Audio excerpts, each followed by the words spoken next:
tea. It's that old Inquisition whose roots in mind and me. So blind to justice, the mom is out to settle the score. Rise up, scream out, protest, more, more, more. But don't you know the tyrant in you is the tyrant in me? And you just set him free. Where's the liberty? Where's the liberty? Where's the liberty? The trick is so ancient, the book is covered in dust. It's that trusty declaration, the people must do what they must. So deaf to reason, the crowd marches to the drum. As the silver tongue ones scream out, "Viva Boom!" But don't you know the tyrant in you is the tyrant in me?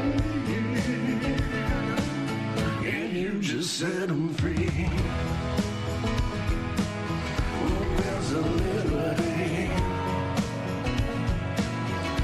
Where's the liberty? Where's the liberty? The fear is so timeless, it's stuck in the base of your brain. It's that old time religion, remember the good old days. So daft to freedom, the rabble renders their own chains. And with gilded hope and love, they give themselves a reins.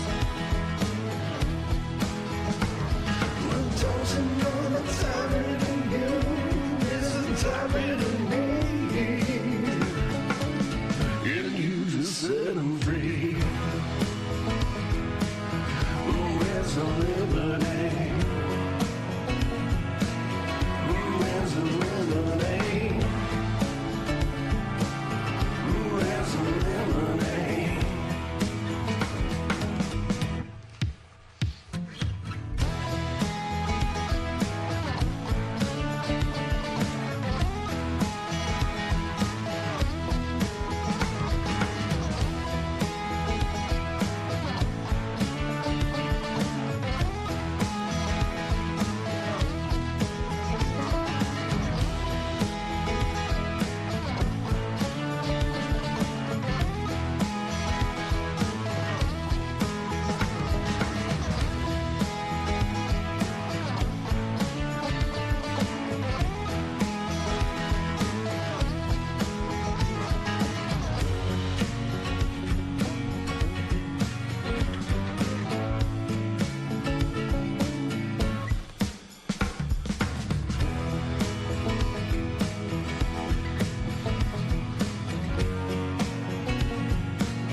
you know the tyrant in you is a tyrant in me? And you just set him free. Where's the liberty? Where's the liberty? Where's the liberty? The trick is so ancient, the book is covered in dust. It's that trusty declaration, the people must do what they must. So deaf to reason, the crowd marches to the drum. As the silver tongue one scream out, viva Rome. But don't you know the tyrant in you is the tyrant in me? And you just set him free. Where's the liberty? Where's the liberty?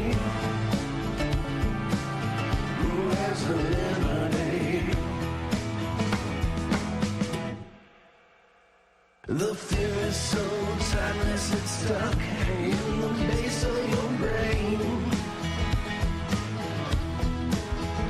It's that old time religion, remember the good old days. So daft to freedom, the rabble in the zero chains. And with gilded hope and love, they give themselves a reins. But don't you know the tyrant in you is a tyrant in me? And you just set him free. Where's the liberty? Where's the liberty? Where's the liberty?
Phillipston Animal Hospital. New name, same heart.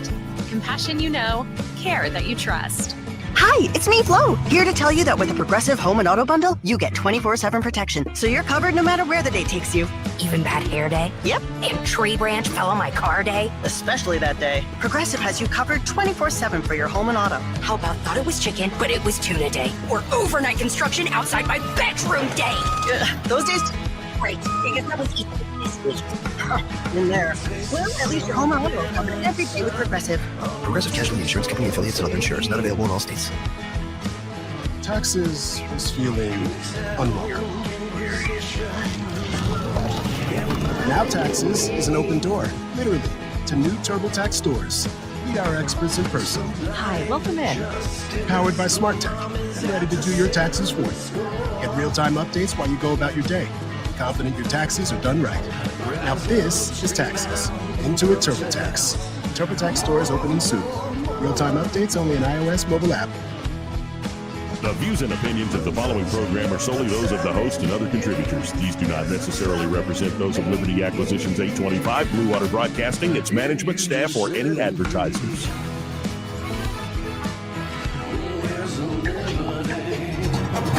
It's time for Montgomery's conversational radio show. It's News and Views on News Talk 93.1 FM. To join the conversation, call 272-9228. Joey Clark.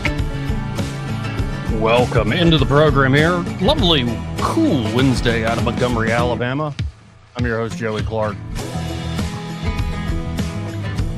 And a lot to get to today. I believe Elle Milner will be stopping by to talk some local Montgomery issues. But joining us now, as is tradition, and to kick off the show on Wednesdays, we have the one, the only Jeff Bohr, host of the Jeff Bohr Show there at 106.5 FM in the Mobile area. And, of course, he's editor-in-chief at 1819news.com. Jeff, how you doing this afternoon?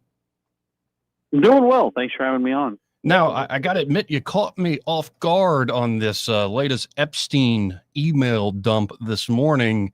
After looking into it, after our call on your show, I think the Democrats really have nothing there, given that the name they redacted of the victim is this Virginia Giuffre, or however you say her name, who committed suicide. But she testified to the fact that Trump never did anything inappropriate. And so it seems like having very little here, if anything. Well, it's just the timing of it, and will it stick? And you can always tell they show their hand with these AstroTurf Planet stories. I think it's remarkable to watch, and I really believe this is spurred on by the heat they're taking for the whole shutdown compromise, or whatever you want to call it. But I think this is a 2-3 day story at best. Yeah, at best. And it seems the Democrats are in real trouble here, though history is on their side in terms of the midterms. But when you talk to friends of yours, and I know you got a few friends of yours that are Democrats, what are they laying down these days? Oh, they're so the one friend for sure that I talked to is Parker Griffith. He's a former congressman, and he's still a mover and shaker in Alabama Democratic politics. But he's like, he thinks that this can blow up, and I don't know if he believes this or not, actually, but he says at least this could blow up to be even more. And you just wait and see that this is going to be so big, and it's going to impact Tommy Tuberville's bid for governor, and Doug Jones is going to come in and save the day. I guess I don't think he really believes that, but that's what he's saying. Yeah, that does seem like wishful thinking at best on his part. But sticking to that thread, do you really think Doug Jones is going to jump in on this and just out of the principle of matter to make the argument against Coach? What do you think? What does he have better to do, I guess? I think he's going to get in. It keeps him relevant. Got to keep him involved in the state scene. The problem for Democrats in Alabama right now is sure they can win a congressional seat, maybe even at best pick off a seat in the legislature, one or two. And then some of that's just done through redistricting. But I think that the real problem here is that there's just still this ongoing division in the Alabama Democratic Party that, it's still Joe Reed's party. And until Joe Reed decides, he and Doug Jones have this beef, and it's been going on for years now. And until that's settled, I can't take this seriously. I'm not going to probably take it seriously anyway. I'm certainly not going to take it seriously if Joe Reed and Doug Jones are still at each other's throats. Well, if you know, what is the origins of that beef? Well, so this is interesting. When Doug Jones became a U.S. senator, it was in spite of Joe Reed and the Alabama Democratic Party not really being engaged. So what Doug Jones did when he was a U.S. senator, he tried to oust Joe Reed. It wasn't Joe Reed; it was Nancy Worley, but she was just a puppet of Joe Reed. And that became like an internal fight for a few years, and Joe Reed fought it off. There was one Democrat executive committee meeting. They tried to oust Nancy Worley and bring in somebody different, and it didn't work. And then ultimately, the National Democratic Party got involved. And you know what happened? Chris England becomes chairman. They bring in new people, new blood. new eyeballs, whatever. But you didn't have the Joe Reed machine behind it, and it failed. It was pointless. Chris England loses. Randy Kelly becomes chairman after Nancy Worley passes away, runs the party, and that's it. I don't think they've really buried the hatchet to say between the two of them. But as long as you have all these voters and all these people on the sidelines because it's Joe Reed, then you're not going to. The Democrats not going to be able to make a move. And it's got me thinking about. Joe Reed's got to be in his 80s, something like that. I know, and it's pretty impressive. He's had a really good run. You think about it, the teachers union. You had a black teachers union and a white teachers union, and it was in the early 70s, I think, when Hubbard and Joe Reed sort of, they merged the two, and they kind of ran it in concert with one another. And Joe Reed's just always been this fixture in Democratic politics. And then furthermore, in 2010, or even in the lead up to 2010, when you started having these Republicans who became Democrats and started to move away from the Democratic Party, it was Joe Reed who stayed with the party. He stayed in the Democratic Party. It's his party. He has ownership of it because he's been loyal, faithful to it, for better or for worse. And they don't really take kindly to these Johnny-come-lately Democrats coming in and telling them how to run their party. So, and I would put Doug Jones in that category. Yeah, and honestly, I can't blame him. My mind goes to the obvious question of who's the heir? Who will inherit this Joe Reed machine? Is it going to be his son, Stephen, who's Mayor Montgomery, or is it that obvious, or is it maybe going to be a little bit of a fight over that fiefdom? I could see Stephen Reed becoming the new Joe Reed easily. You'll have Mayor under his belt. He could walk away, and sometimes I wonder, by putting Donald Watkins Jr. on your short list for high-ranking positions in your government, if he's just sees the writing on the wall or something. But easily, or I could see, one of his other sons. But he still has an outsized role in the Alabama Democratic Party. It's his party. And until we see some kind of show of goodwill between Joe Reed and Doug Jones, I'm not going to take it seriously anyway, but I'm certainly not going to take it serious while you still have this weird sort of split within the Democratic Party. Well, and if Doug Jones is serious about actually going back to the gubernatorial race, maybe you and I won't take it seriously, but I'd imagine it'll actually create some fireworks. But I can't imagine Coach wanting to debate Doug Jones, for instance. No, Doug Jones and Tommy Tuberville. Tommy Tuberville, he won by 20 points, 470,000 votes in 2020. Now, granted, Donald Trump was on the ballot. So this time he's going to win by probably a similar percentage, maybe not as many votes because you just don't have the turnout. How do they overcome that? What is Doug Jones? And I'd say this about Doug Jones. When he was elected to the Senate, it's he's not a guy I would ever vote for.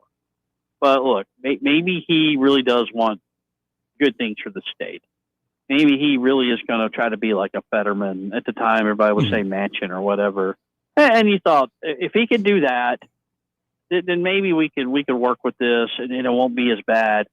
And I think maybe he tried, or at least he talked the talk. And I remember going to one of the State of the Unions and watching out on the floor, and there he is. He's right there next to Joe Manchin, and that looked like who he was kind of caucusing with or whatever. But as soon as he left office, when he got beat by Tuberville, and he got beat by, like I said, 20 points, it's just like there was this bitterness and just this animosity toward everything Trump. And he went from kitchen table issues, moderate Doug Jones, to just, Trump derangement syndrome and very big progressive government, pro-progressive government guy on these cable news appearances. And I just wonder if we got, or at least if I had, it appears I have. And can he overcome that if he tries to run again? Yeah, and I noticed that shift myself. He was always very reasonable, and there are many stories from Republican senators from his time in the U.S. Senate, but I find myself just spitting and a little angry when I saw kind of the turn there. But I want to shift now to Coach Tuberville, to Tommy Tuberville in particular. I brought this up with Stephanie Smith the other day after they brought up the AEA still being tied to the very Marxist NEA, even though they're trying to rebrand as conservatives here in the state of Alabama. Do you think Coach has the interest as well as the, say, capacity to actually take on the AEA in this state? I don't know about the interest, but certainly the capacity. The AAA, it's almost reptilian, right? They just kind of lay low, and then they strike, and they don't. The thing that you have to know about the Alabama Education Association, I think, in 2025, it's not Paul Hubbard. It's not what it once was, but they're still working in that state house. They still have their people there, and they may not put out a press release or do a bunch of interviews and work government affairs that way, like the traditional sense. But they get, these lawmakers get an earful from these guys. And then they are very, very present there in these education policy meetings, in these ETF hearings. They are there. They will tell conservatives like you and I, or whatever we call ourselves these days, guys who dwell in this space, what we want to hear. Yes. And I think this is where the chairman got in trouble a little bit, Chairman John Wall. But then they'll put out their newsletter, quarterly newsletter, and it will contradict everything they're telling us. So they tell people what they want to hear, what they think they need to hear. And I don't think they're an honest actor. They haven't won my trust over fully. Yeah, and I think they are. The Choose Act could have been much bigger and bolder, though it's a great step. I don't deny the success there. And for all the times I've knocked the governor, Governor Ivey, I think her and Lieutenant Governor Ainsworth did a great thing getting that through. Well, let me say this about the Choose Act, because this was it. It was this. It was like, look, you got to, you got to let us have something here on school choice. People are demanding it, and then they still go and kiss the ring of the AAA. The AAA is still pumping money into campaigns. They're still, very present. They just don't make a big scene about it. And they, the lawmakers say, well, look, I'll take your money, but you're going to have to ease up on the school choice. Well, why are we listening to these people? Period. They lost the 2010 election. They should have been in Siberia right now. And slowly but surely, these guys are coming back. Maybe they're softer than they used to be, but they're not like pro-conservative education policy. They serve a purpose, and they do their job really well. They serve the best interests of the teachers, and that's what they're supposed to do. But the interests of the teachers don't align with the voters of this state often. Here. And I think for, say, whether it's Tuberville or somebody else, but I'd assume Coach, if he's the presumed leader, will be of the state here soon. And maybe there's a little too behind the scenes or inside baseball, but you can appeal to conservatives who are elected on their principle that you aren't living up to your platform, you're not living up to what the party stands for or the principles you express. But if that doesn't work, what if you just offer them a big old pot of money? You don't have to take money from the AEA. We have a new, say, sheriff in town, and we got money in elections. And by the way, we'll use that money to fight you, essentially fight fire with fire in this situation.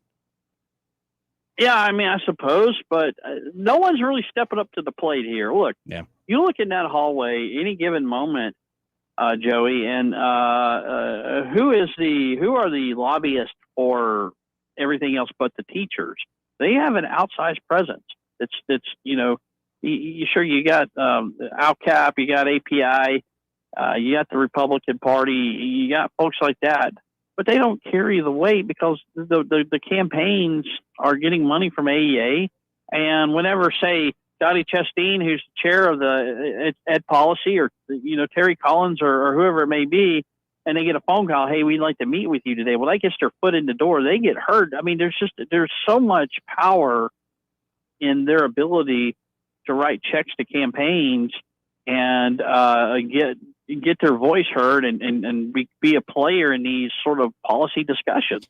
Now, I just focusing on the media aspect of this and what got kicked up. I can't even remember the spokesperson's name. They trotted out to go on Dale Jackson's show and many others on Yaffe's show. And I thought it was actually kind of interesting. He pinned an op-ed. It was at 1819. I read it where he apologized for his language, but I'm just looking at like the folks they brought out as a spokesperson for the PR control here, and talk about falling on your face.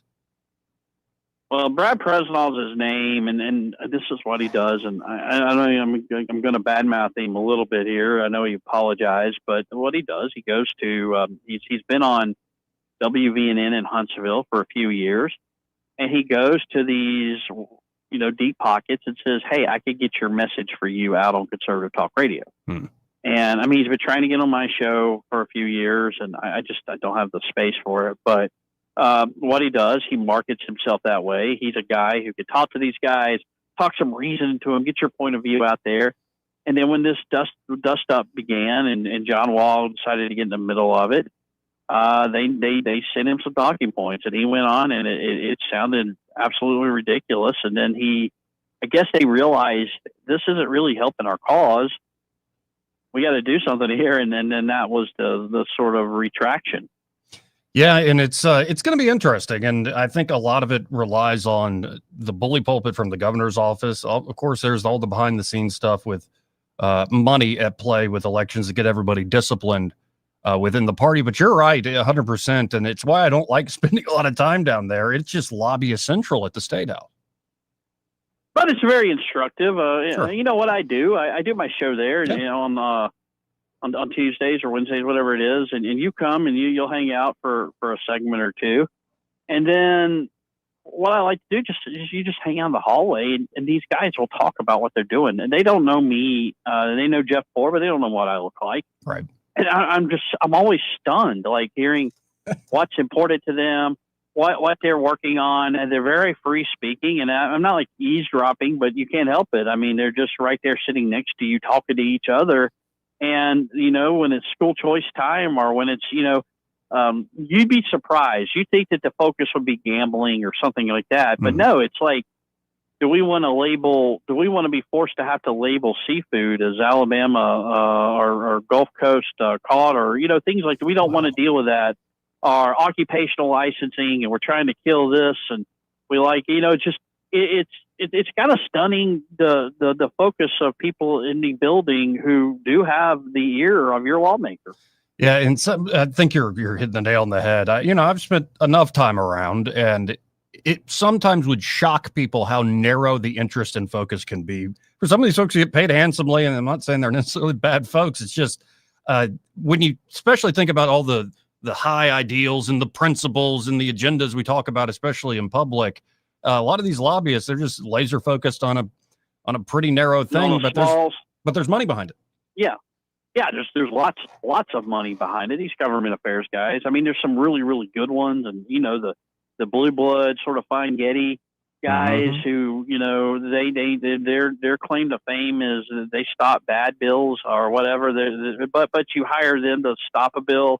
But it's really fascinating, and sometimes here you got to be on guard.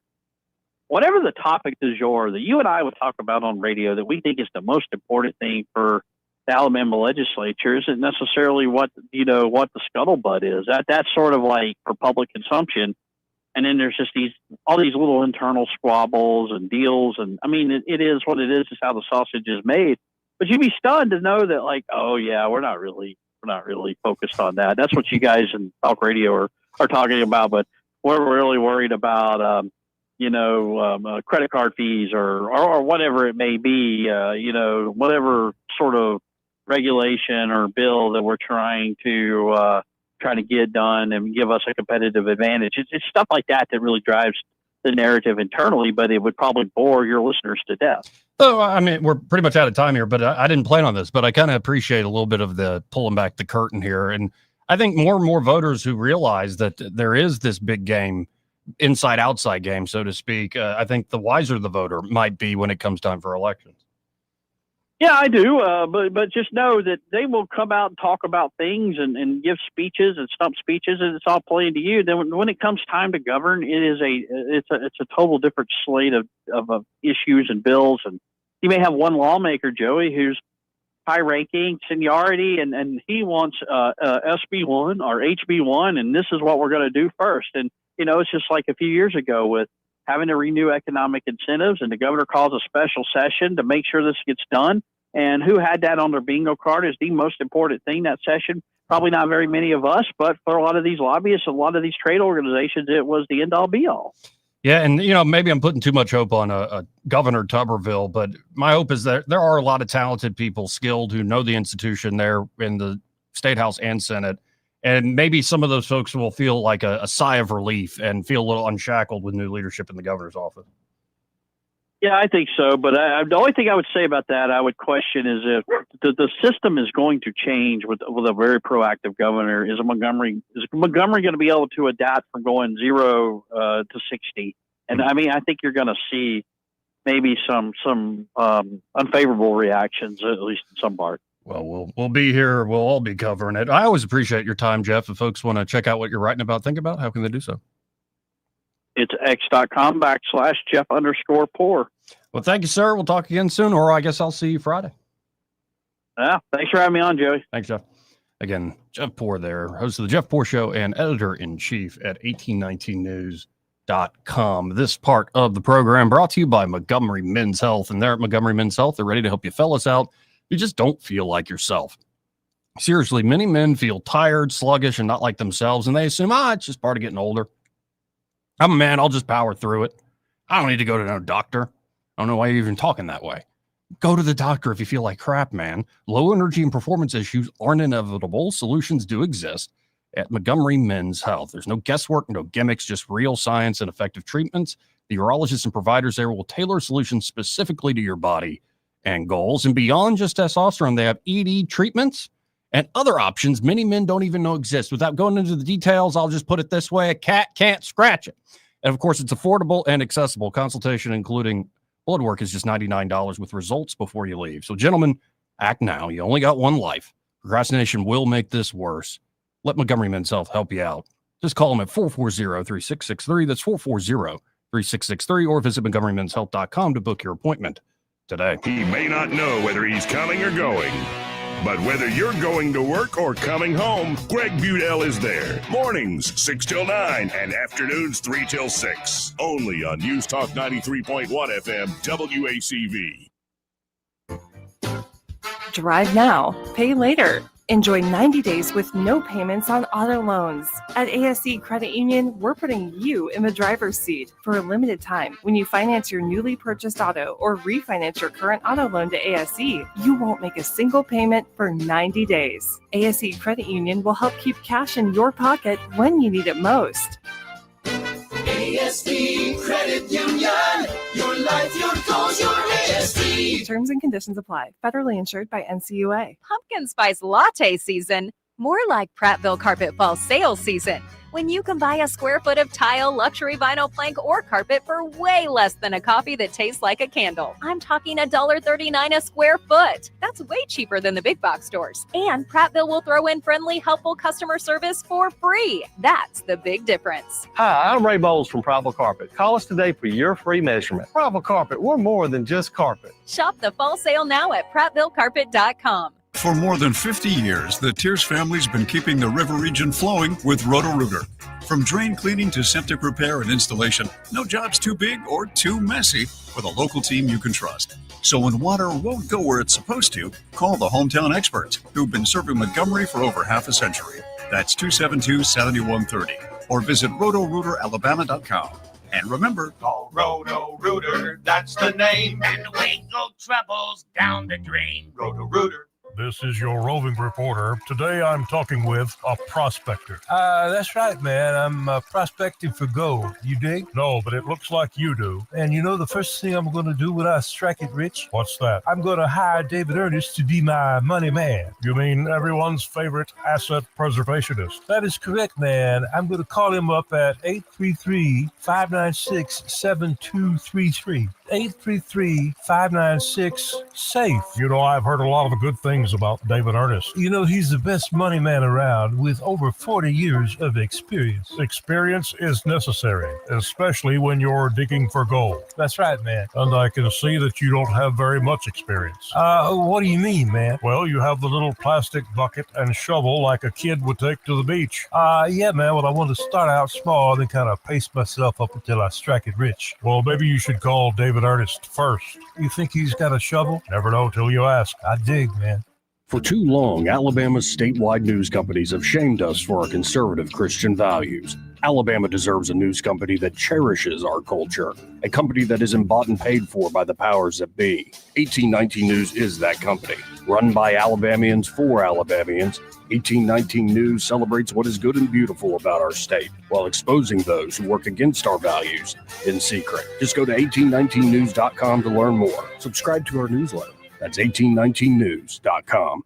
Welcome to Eclectic Coins, Montgomery's largest coin dealer, specializing in buying and selling investment-grade gold and silver coins. And they have a large selection of rare coins and coins from around the world. Visit them at 543 Northeastern Boulevard or on the web at eclecticcoins.com. Eclectic Coins, where collectors who know go. Hi there, I'm Kim Williams with Alabama Home Mortgage. For years, I've been asking you to call me at Alabama Home Mortgage because there is a difference in mortgage companies. When you call Alabama Home Mortgage, you will immediately see the difference in pricing. Not only do we offer the most competitive rates, but our closing costs rank among the lowest in the industry. How do we do it? Because we can. We do not have the overhead that big banks and lenders do. Those big banks and lenders have big expenses. And what do? They pass those expenses along to you. Meanwhile, here at Alabama Home Mortgage, we receive wholesale rates which result in big savings that we pass along to you. Don't pay more for less. Give Alabama Home Mortgage a call at 567-4223. That's 567-4223. Or visit us online at myalabamahomemortgage.com to complete an application on your time. Our rates and pricing are just one difference that sets us apart from the rest. It's not just a slogan. Call Alabama Home Mortgage because, folks, there is a difference in mortgage companies. NMLS 1586-368, Equal Housing Lender. This is Jonathan with Oswald's Apparel and Footwear in Prattville. With all that's changed in the last decade, I really thought that radio advertising was dead, but I was wrong. We opened our store during the pandemic, and we wouldn't have been near successful without advertising on Blue Water. Practically every day, someone comes in for the first time and tells us they heard about Oswald's on the radio. I highly recommend advertising with Blue Water. Our advertisers are our biggest advocates. Call us to find out how radio can increase your bottom line. Blue Water Broadcasting. Local folks helping local business. With the Wall Street Business Report, I'm Rich Thomason. Wall Street opened with gains this morning as an end to the U.S. government shutdown appears closer, while tech stocks regain their footing after swinging wildly in recent days. Advanced Micro Devices rose 5% overnight after the chip maker forecast enormous revenue growth in its data center business due to AI demand. The Congressional Budget Office estimates a 6-week shutdown will reduce growth in this year's fourth quarter by about 1.5%. Additionally, the government shutdown cut off the flow of economic data on unemployment, inflation, and retail spending that the Federal Reserve depends upon. That could mean that the Federal Reserve will not deliver another interest rate cut at next month's meeting. That's something that was widely expected before the shutdown set in. For the Wall Street Business Report, I'm Rich Thomason. Rich Thomas Weather is brought to you by Alabama Wholesale Lumber. For tough, good-looking roofs, it's Tamco Shingles from Alabama Wholesale Lumber. For great folks and great prices, call Alabama Wholesale Lumber. Rich Thomas Weather. After that extreme record-breaking Arctic cold, a nice turnaround today with sunshine and a high temperature in the upper 60s. That is a start. Clear skies and not quite as cold tonight. Overnight low temperature in the mid-40s. How about a return to the 70s? Sunshine, 72 tomorrow, mid-70s on Friday and Saturday, and dry right on through Saturday. Chance of showers back in the forecast by Sunday. From the Blue Water Weather Center, this is Rich Thomas. All the headlines the mainstream media won't touch. Your News Talk station. News Talk 93.1 FM WACV.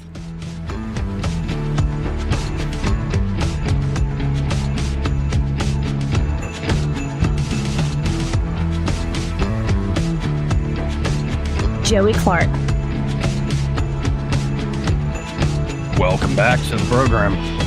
I'm your host, Joey Clark.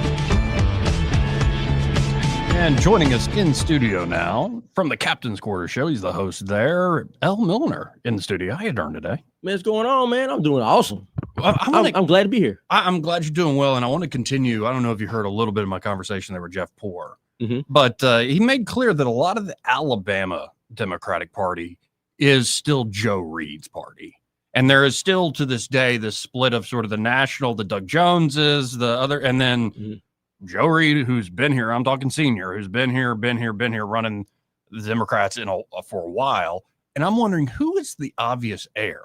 Is it Mayor Reed, Stephen? I would say it's Stephen. Yeah, I would say that. I mean, I've heard people say that his brother, Joe Jr. I like Joe a lot. I've heard, but personally, I don't know a whole lot about him. Like, I don't see him as much. He's not one of those guys that's his face is out there, and but Stephen, you do, because he's the mayor and he's running for these different U.S. Congress seats and things like that. So you see him more in the media and everything. But if you read any history, or you've seen a movie, or you read a book, or anything like, you've read any stories, any stories, it can be an obvious heir. But anytime the king or the emperor passes away of his kingdom, there's usually a fight over inheritance. And maybe it's not a requirement to have the same last name. Maybe the last name could be Woodfin. I'm just trying to look around at the up and coming folks. Are you saying Randall Woodfin is going to come down from Birmingham and run things? Yeah, essentially. I think it's going to rely on definitely relationships, and that's where I think Mayor Reed has the leg up. But it also, money plays big. And definitely. Well, Shamar Figures has come in, and I've said it, and I'll say it again on here. Like, I don't be surprised if you see him running for national seats. Right. Okay. Just saying. I don't agree with the politics, but but anyway, on that same vein about money and funding and things and having influence, right? Somebody like that, man, kind of like a new guy on the block, and they'll still probably all be hunky dory and very nice to each other publicly. Oh, yeah, definitely. Oh, yeah. And maybe they'll still be friends going forward, but there's definitely going to be jockeying for who gets the top dog position when the elder passes away. Yeah. And it's going to be a fascinating moment in Alabama politics, because I think the Democrats are very much lost in the wilderness. I think some of that is I think Joe Reed and that element of the Democratic Party in Alabama has the right idea that they need to be more themselves and independent of the national folks. Yeah. But because I think some of the national agenda of the Democrats, it doesn't speak to everyday Alabamians in many ways. Yeah. I mean, well, honestly, man, I've seen Mayor Reed push a lot of things that's national. Yeah, a lot of things. Like when he came in office, it was a big thing about the whole NDO, the non-discriminatory ordinance, where they were going to allow men into the women's restrooms and all city facilities and everything. So that was like one of his first orders of business, right? Basically. And the argument was, if we don't do all these progressive things, we won't get like Meta and all these other progressive companies. Yeah, he was like, "Oh, they're gonna go to Birmingham because Birmingham is more inclusive and diverse and all." Okay, yeah, but anyway. I see that there's certain aspects where they do want to be more, down home Alabama based type of Democrat and not be the national DC kind. Right. But it seems to be when it's time to play ball or certain phone calls get made, perhaps you're right, they're going to jump on board. And that's the whole thing about being in a political party. Like, when people ask me about, what's the big, I just got off the phone with somebody bringing up, man, I think Republicans and Democrats, they're on they're same bird, different wings. Now, you mentioned a name, and it's a good rule of thumb, and I say this advisedly as somebody who talks for a living, and sometimes it's just filling time. It's not like I'm saying much anything. It's a good skill to have every once in a while, folks. Oh, yeah. But usually the smartest man in the room is the one who talks the least. And the guy who is in a position who's talking the least right now is Shamari Figures. You know what I mean? Like, powerful last name. He is, talk about a talented young fella too. Young man. Again, no homo, but the guy he fits the look, right? Like, tall guy, young, decent looking guy. Don't look like he's, I mean, look, y'all might be just me. Something about Stephen Reed's eyes, man. Like, he looks like you looking into the pit of hell. I don't know. Maybe that's just me. I hadn't gotten that. Something. It's like he got saucers, like dark saucers. But anyway, like Eye of Sauron sort of thing. Man, I mean, you think I don't know if we need what's the guy Gondor for what's the name? Or Gandalf. Gandalf. We need Gandalf, man. We need Bring that Aragorn. stick, buddy. We need it. We need Aragorn. But man, but yeah, Shamari, man, he fits the look. You know, I can see him being a guy because he's very much more Obama-esque. Very, you know, and and that's kind of Obama's kind of. Would you say he's kind of the new standard? Behind the scenes, he's wasted a lot of political capital the last few cycles, definitely. But Eric Holder, for instance, is still a big player.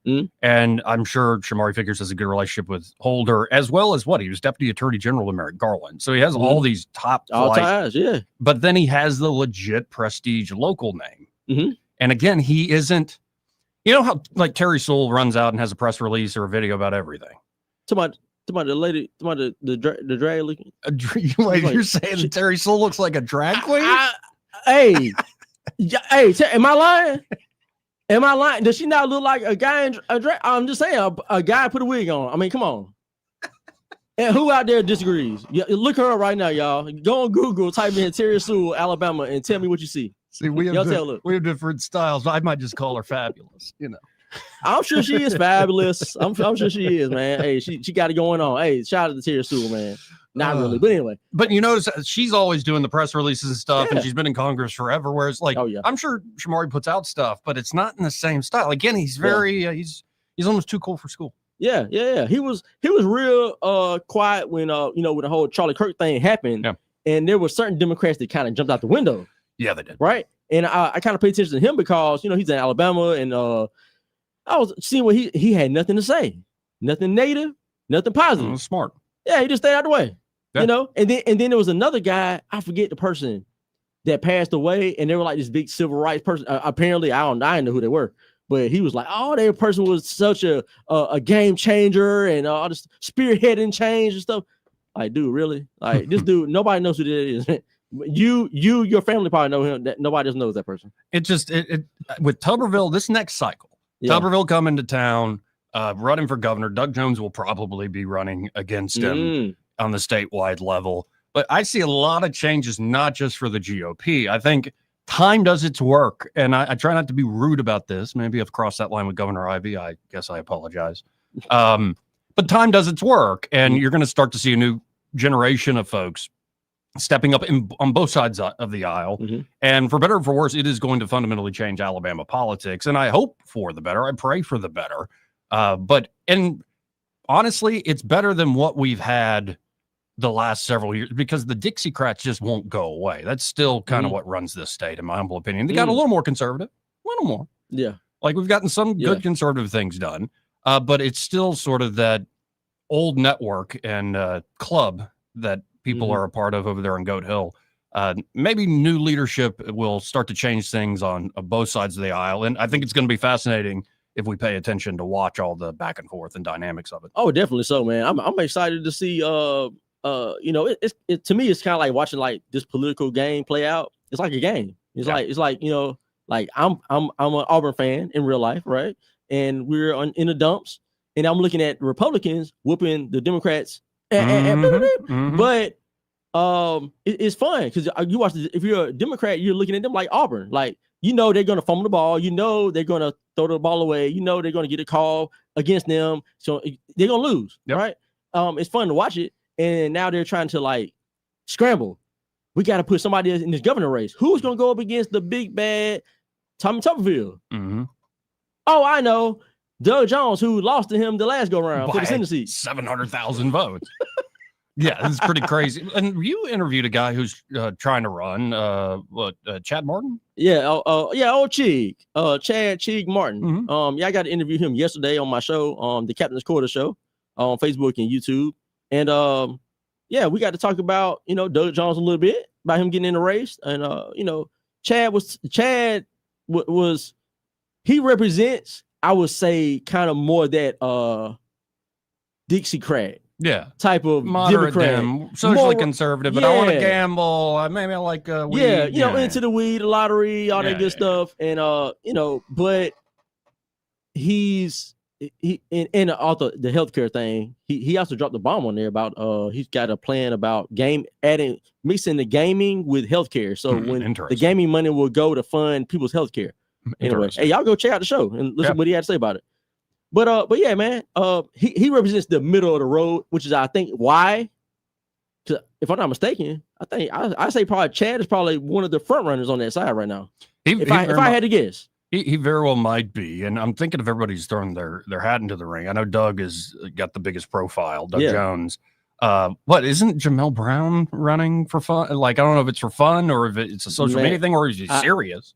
He might be serious. I mean, personally, man, hey, shout out to Jamel Brown. All right, no specific disrespect, no, but I see Jamel Brown as a non-issue as far as running for an office like governor. I think he likes the antics and the excitement of running and the views that he gets and the eyes and the attention. But God forbid he actually won the race. He gets in there, he's not gonna know what to do. I would love for him to win the Democratic nomination. Can you imagine? That would be Coach Tuberville, Tommy Tuberville against Jamel. That'd be interesting. That'd be very interesting. See, I'm voting for the most entertaining outcome. That's what I want. Oh man, you got Tuberville over there. Oh yes. What's the guy's name? Who I debated? Oh, this is Jamel Brown. What? Jamel? All right. Well, anyway, yeah. And Jamel get on there. Hey, what's up, y'all? Y'all blocked. You blocked. You blocked Tuberville. Like. Alabama politics, man, and maybe I think he's on to something. Like because of the following he's got, it's no denying it. Like the amount of clicks and views and what he gets. But at a certain point, Alabama I think is still a little old school, and the antics are great for the internet. But yeah, I guess it adds a little entertainment to the politics, man. Because politics do get a little boring, and people are not very interested because it's a whole lot of just head knowledge, and it's like. I don't know, man. It just put somebody in there, and it's like he comes along, and it's just, what are we looking at? The circus is in town, but I can't stop watching. It's just I'm trying to kind of lay out the groundwork, the predicate that we're probably going to have a heck of a time in 26. On both sides of the aisle, it should be interesting again to see a new generation, new leadership, and all sorts of changes going on. And I am genuinely wondering who is the heir apparent to Joe Reed's kingdom he's built over all these decades. And as much as I disagree with it. And think, well, this is what happens to education when you treat it like a political piggy bank. The outcomes aren't that great. Yeah. Like I've got plenty of critiques, but also you got to look at a person, especially the era he came out of, and how strong he was running the state with Paul Hubbard. Like I got to give him a hat tip. Like, I mean, what a powerhouse and a legacy in the state.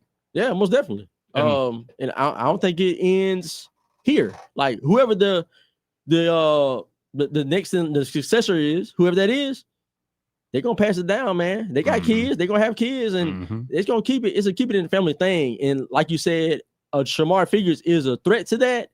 I think they definitely want to keep it within the Reed name for sure. I think you're right. Yeah, I think you're onto something. But we'll be watching for that potential fight. Maybe it'll spill into public. I think if they're wise, yeah, man. It's like the what's called the Argarians on Game of Thrones. You know what I'm saying? Try to keep it in family. You know? Yeah, keep it in. Well, not that much. Not that much. Okay, not that much. I didn't mean like that. But fabulous. 272-9228 if you want to get in on the conversation. That's 334-272-9228. This part of the program brought to you by Pest Pro Services, and their Pest Pro Ashley and that great team are ready to help you out whether you're looking for just basic pest control needs. Get on their monthly subscription model. Great way to budget and control cost year-round when it comes to your pest control. But with the winter and fall months upon us, and it's already starting to cool down this week, a wildlife control service, that you got to check that out at Pest Pro Services, whether it's a squirrel, a raccoon, God forbid, a snake, or any sort of little critter trying to get in there. Number one, you want to get them out of your house. And number two, you want to make sure the house is jam up and jelly tight, as the song says. And of course, they can do that now. Long-term prevention. After they even seal off all the entry exit points, they'll be doing checks around the surrounding area to make sure there's nothing like a wood pile or anything that is attracting these critters more so than just the cold. If you want to learn more, you can always go to ppsriverregion.com or just search for Pest Pro Services on the Book of Faces, very active Facebook page they have, or you can just call them direct, 265-9990. That's 265-9990. When you want to know, call a pro. Pest Pro Services, and be sure to tell Ashley and that great team that Joey, that fella on the radio, sent you. Want to carry News Talk in your pocket? Download the News Talk 93.1 app from the App Store. Available on iPhone and Android. Never miss a moment. Download now. Want that ride that is fun, affordable, and street legal? Check out ETG Outdoors in Montgomery. They have huge discounts on electric golf carts with many brand new units under 10 grand. New and used inventory, financing available, and they service what they sell. ETG Outdoors even provides lithium battery conversions and free delivery with purchase. Whether it's for the neighborhood, the farm, or just fun, ETG Outdoors, 7006 Vaughn Road, or online at etgoutdoors.com. Cruise smarter, drive electric. ETG Outdoors, your ride to freedom starts here. We get Montgomery talking 24 hours a day. The River Region's most trusted voice. News Talk 93.1 FM WACV.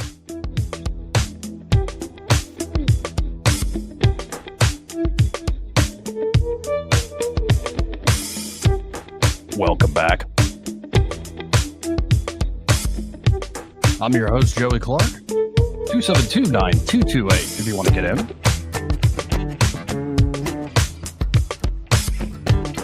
Let's go right to the phones and talk to Josh Bottoms with Sons Kia of Montgomery. Josh, how you doing today, sir? Man, I am doing great on this lovely afternoon. The sun is shining. I'm actually standing. I don't know if you've been down the boulevard, but we are actually got some steel going up. There is some excitement going on at 222 Eastern Boulevard, right? We've seen it slow process, and now these guys are out here doing this ironwork and putting it up. And it's pretty amazing to watch this thing come together. Like, I am super excited to be a part of it. We just got a lot of great things going on. We got a huge sale going on this weekend. Actually started yesterday. Insurance. We got several people in the showroom right now buying cars. We sold 8 cars yesterday. It's been a great day. We got a lot of great specials going on. One other thing that I have not mentioned, we are doing a lot of hiring too. Ooh. We talk about the sales, we talk about, stuff going out, but we're actually doing a lot of hiring in sales and in service. So if you know anybody, y'all come by and see us there. But let me tell you about some of the specials we got. I've got a 2025 Sportage that you can lease for $399 a month. I've got a Kia Seltos that you can lease for $269 a month. I got a Kia Soul that you can lease for $259 a month, right? So that's 3 cars for less than $400 a month. That is insane. Like that, those car prices, those payments were long time ago. I've got Sorrentos. We got up to $4,400 off.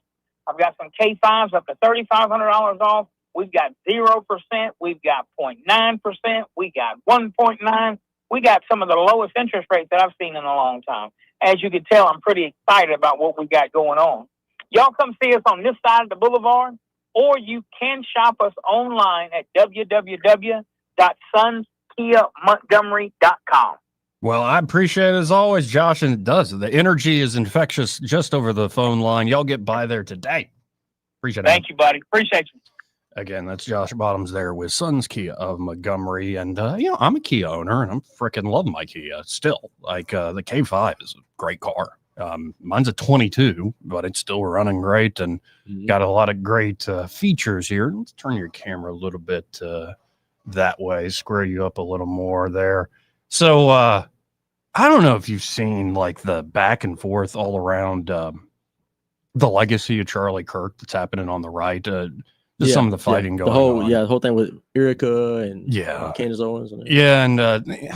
Candace has a huge following. I've not been a fan of Candace for a while, and not in like, I don't know her. I don't hate her on a personal level. It's just she wasn't my cup of tea for a long time, and good for her for getting the following. But I usually don't pay attention too much to Candace. But I do look at people like a kind of Megyn Kelly, who's done very well, and she just came out. I don't know if you saw this. This is a cell phone video somebody made of her, I believe, talking with Tucker. And this is right before the big Turning Point USA event where Tucker questioned if Mossad was behind Jeffrey Epstein. And of course, in the news today is this big email dump to Democrats nationally, or we've gotten Trump or something like this. And I don't think there's much there. If we actually get the real truth of Epstein, I think the sky's going to fall for a lot more people than just Trump. Oh, yeah, definitely so. Yes. But this moment is absolutely fascinating. Let me pull it up here. This is Megyn Kelly. Again, talking backstage with Tucker at this event where Tucker brings up the whole Epstein, maybe it's Mossad, maybe it's some other, that CIA, whatever. Mm-hmm. Before they go on stage and he says that stuff, Charlie Kirk walks up to Tucker. And Charlie, you can see how tall he is from that perspective. Yeah. Charlie walks up and points and goes, "Go Max, on your speech." Huh. So here's that moment. Let's send it out. Megyn Kelly, I believe, is going to set it up. I found a video of me, Tucker, and Charlie speaking backstage right before Tucker went out. Tucker and I were talking. Charlie came over and interrupted for just a second. And you can hear him on this tape, which I've listened to many times. It's very clear on my phone, less clear here probably as we play it. But he says to Tucker, "Go Max." He interrupts the conversation because he has to say to Tucker something. And what was so important to him to tell Tucker was, go Max. Here it is. Go Max.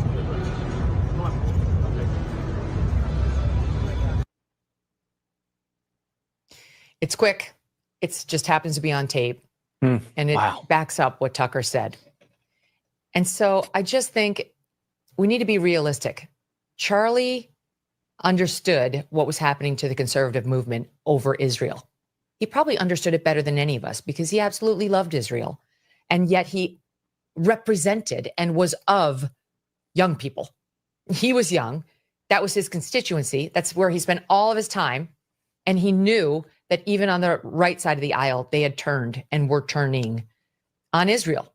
And knowing all of that, he told Tucker to go out there and do all the things Tucker did. Go Max, he said. Now, why did he do that? Because he knew there was a faction within the conservative movement that needed a voice. They needed somebody to put their thoughts and their complaints and their objections into words in a public setting and not just cede the whole argument to the other side, which has been dominating conservative thought and media forever, the Mark Levins of the world. And so it's one of the many reasons why I really object to this attempt to otherize, snuff out the voice of Tucker Carlson. Charlie knew exactly where Tucker stood on these issues and wanted him, and I quote, to go Max. The answer to what is happening right now on the conservative half of the aisle is not to silence Tucker, to diminish him to the point where he doesn't have followers. Not that that's possible, you lunatics, or to try to delegitimize Tucker.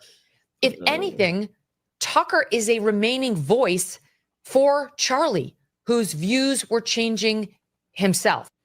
Fascinating. Wow. It's been a lot of talk about Charlie Kirk having these views. And Tucker, we know, has been very vocal about his views about Israel and their influence in America and worldwide. Mm-hmm. I don't know, man. It kind of gives I don't know where to really stand on this. This is one of those things where, I'm of the mindset that, like, when I really don't know about certain things, I'm not going to just be one person that just makes up something. Oh no, let's wait and see. Just for the sake of saying, oh, I got something to say about this. Man, I'm kind of in the middle on this right here. Like, far as Candace Owens goes, I've been knowledgeable about her probably since about 2018, I would say. Mm-hmm. And so I hear where she's coming from about what she's saying. Although people are saying that they're saying that she said things that she's saying she didn't say. Right. She's saying, oh, I never said that Erica had anything to do with it. I never said Israel. I never said Trump. I never said none in this stuff. But when you're talking, it does look like you're alluding to that. You're not saying it verbatim. Right. But man, this is a huge split going on right now. And I'll put it this way. The Republicans need to get their stuff together because there's a little bit of unity after Charlie's assassination. And now you can very clearly see there are folks trying to fight for the heart and soul of what the Republican Party will be after Donald Trump. Because Trump has masterfully been able to put this coalition together and all these dynamics together.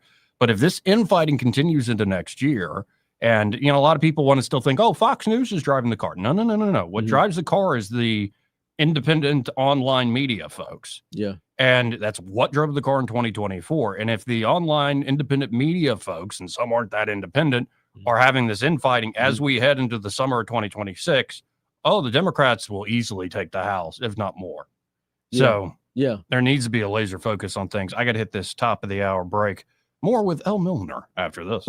Broadcasting from the Riverside Chevrolet Master Control Center, this is WACV Cusana, News Talk 93.1 FM. When it's Chevy, it's Riverside.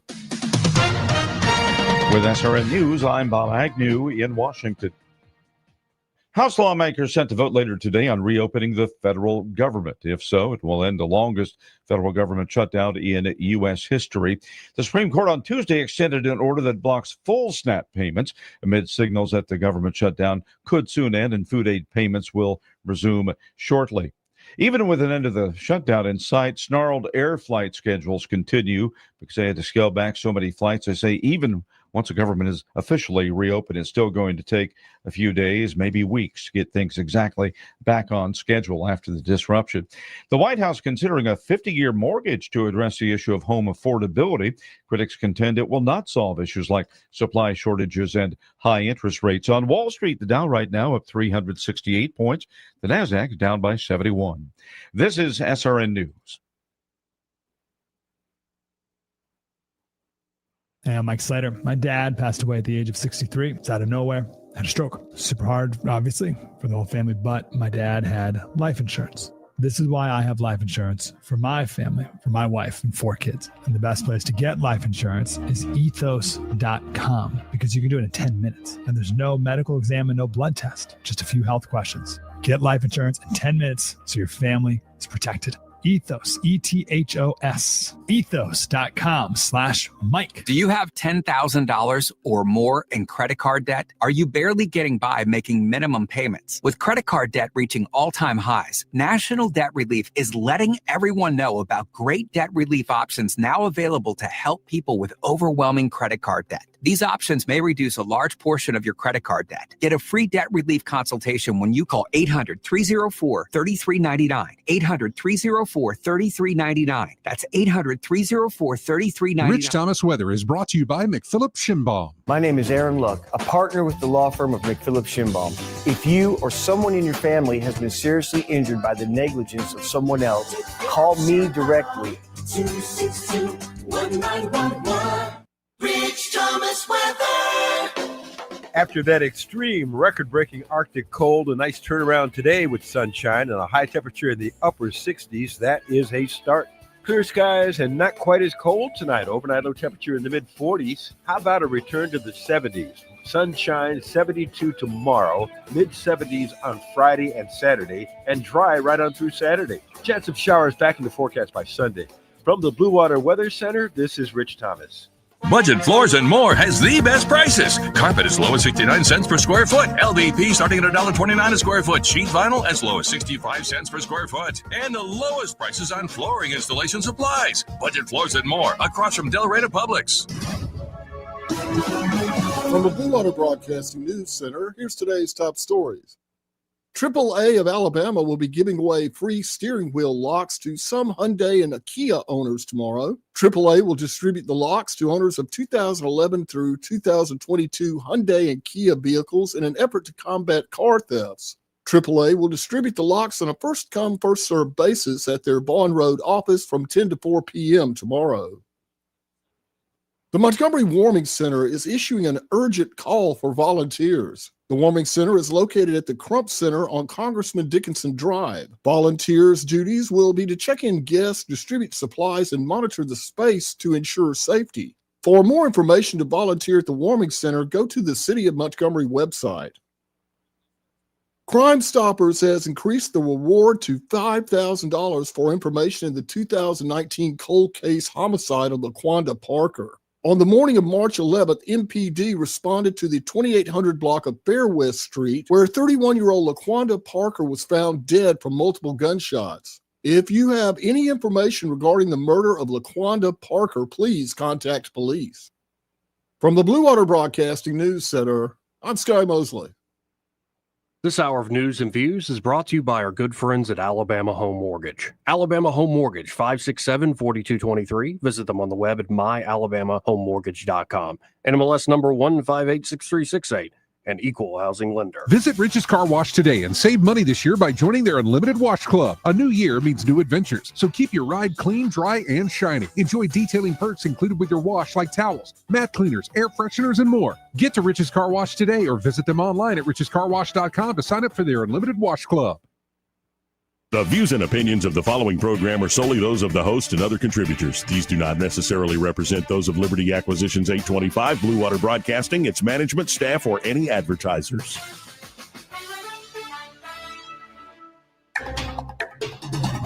It's time for Montgomery's conversational radio show. It's news and views on News Talk 93.1 FM. To join the conversation, call 272-9228.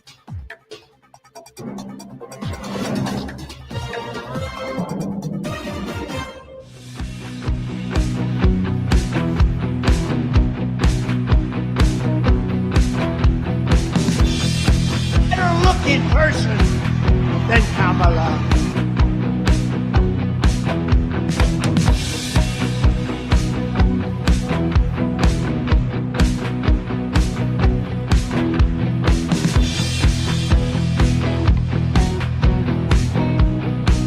Joey Clark. Welcome back. I'm your host, Joey Clark. El Milliner in the studio with me. And I got to tell you, El, that I feel like I've been transported back in time to when I first started in talk radio. Okay. All this talk of Obamacare. Yeah. Yeah, and it's like, oh man, I forget. Like everybody kind of forgot about it, and like we're gonna repeal and replace Obamacare, and then John McCain gives a big thumbs down in the first Trump thing. And as time has gone on, oh yeah, Obamacare is faltering. Yeah, oh yeah, big time. It got out, man. Y'all ever seen a baby deer be born, and the deer comes out and it's like wobbling around, and it's you know, just falling all over the place. That's what Obamacare did from the get-go. I mean, from the get-go, I remember the webpage was like shut down. Like, yes, they couldn't even get the website right. And before I forget that thread, because they couldn't get the website right, they had to come and call in all the Silicon Valley professionals. Yes. And they set up the Office of Digital Services under OMB. They fixed the website. That office became Doge. So talk about like, whoa, full circle, man. That seed bloomed into something they didn't expect. Didn't expect that at all. But yeah, Will Cain on Fox just broke out like it's a 2.5 minute clip here. It says Obamacare promise versus reality. So I say let's check this out and start and stop it. See what he's throwing down here. There is an interesting conversation, an important conversation about the future of American healthcare over Obamacare. And I don't know about you, but I would need to start at square number one. How did we get here? How did it get out of control? What was the failure of Obamacare? Let's go back in time. If you like your doctor, you will be able to keep your doctor, period. If you like your health care plan, you'll be able to keep your health care plan, period. That was a lie. 2009, man. No, I will not sign a plan that adds one dime to our deficits, either now or in the future. The only and that was a thing lie. This plan would eliminate is the hundreds of billions of dollars in waste and fraud, as well as unwarranted subsidies in Medicare that go to insurance companies. Is that the way it played out over the last 15 years? Let's go over to the wall and take a look. First of all, it's plainly untrue. Oh no, y'all! He's going to the wall. Look at that graph. Great fancy. Man, wouldn't you kill to have a studio like that with all those producers and stuff? It's like TNT, NBA on TNT, when they got Kenny's going to the wall. Show us what he got. Let's see what this is. See what he's going to the wall. Your health care plan, or that you liked your doctor, you'd be able to keep them. Once Obamacare was instituted in 2013, almost immediately 2.6 million Americans lost their insurance on the individual insurance market. Damn. 2.6 million? Man, that's like almost the whole LA LA City, Yeah. Los Angeles. That's like the whole city. Vast majority of Americans get their health care coverage through their employer, but there were those among us who bought individual plans, who were promised they could keep their doctor or they could keep their plan. It wasn't true for 2.6 million Americans.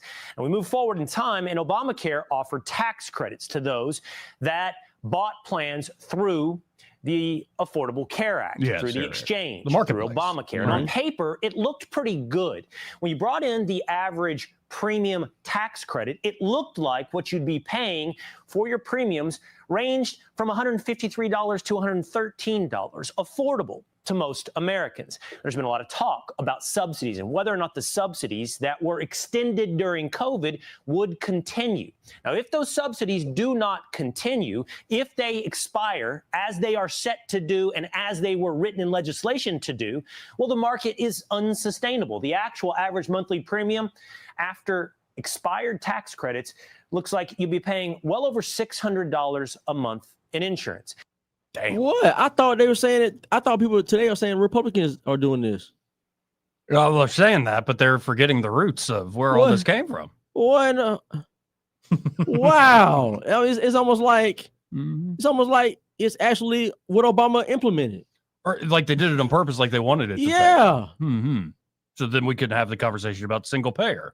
Yeah, and now we're over here talking about premiums are going to be going through the roof because the Republicans want to put this bill through, and that's why Democrats don't want to vote for it. And apparently, a lot of the increase, even with the subsidies support, are still going to go up because again, you're getting more of this, say, death spiral within these insurance pools. Yeah, to where like you're overcharging young, healthy people, so they don't want to really jump into this.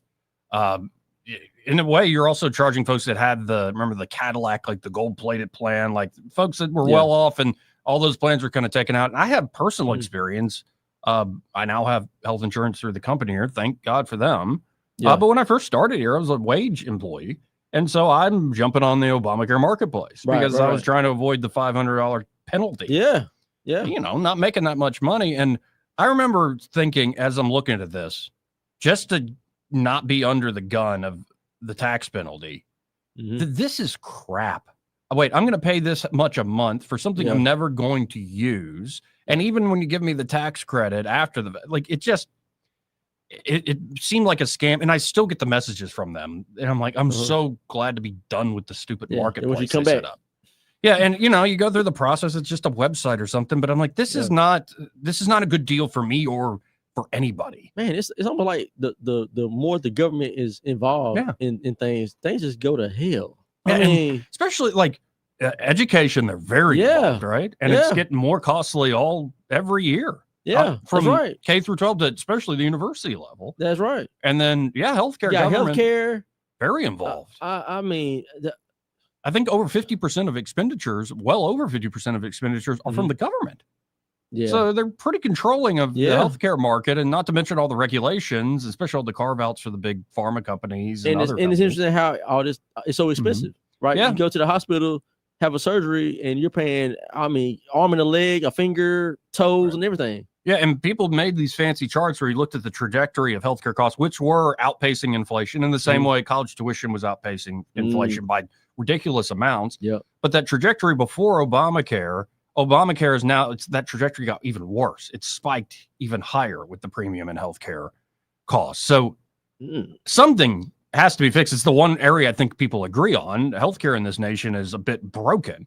Now, I don't want to paint with too broad of a brush because we do have remarkable innovations and interventions that can be done medically that and done quickly that nowhere else in the world can necessarily do. Yeah. But when you look at, say, like the cost of drugs for Americans, or you look at the cost of like just basic health care, I think we're just doing it all wrong.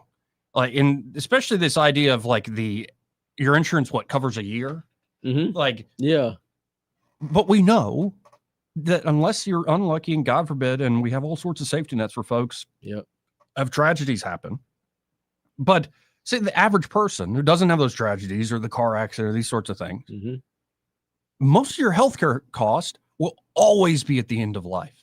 Why can't you build up, like essentially equity over a lifetime. Yeah. So when you get to that age where you're getting your mammograms and your whatever colonoscopy and all that good stuff, that things that you're going to do at 40, 50, 60, that money is there for you. But just on the politics of this thing, what I find fascinating is I was saying the other day, maybe you'll get smart Democrats who like talk about healthcare and stuff. And as soon as they start talking about it, the Republicans are ready to go saying all this is the rotten fruit of Obamacare.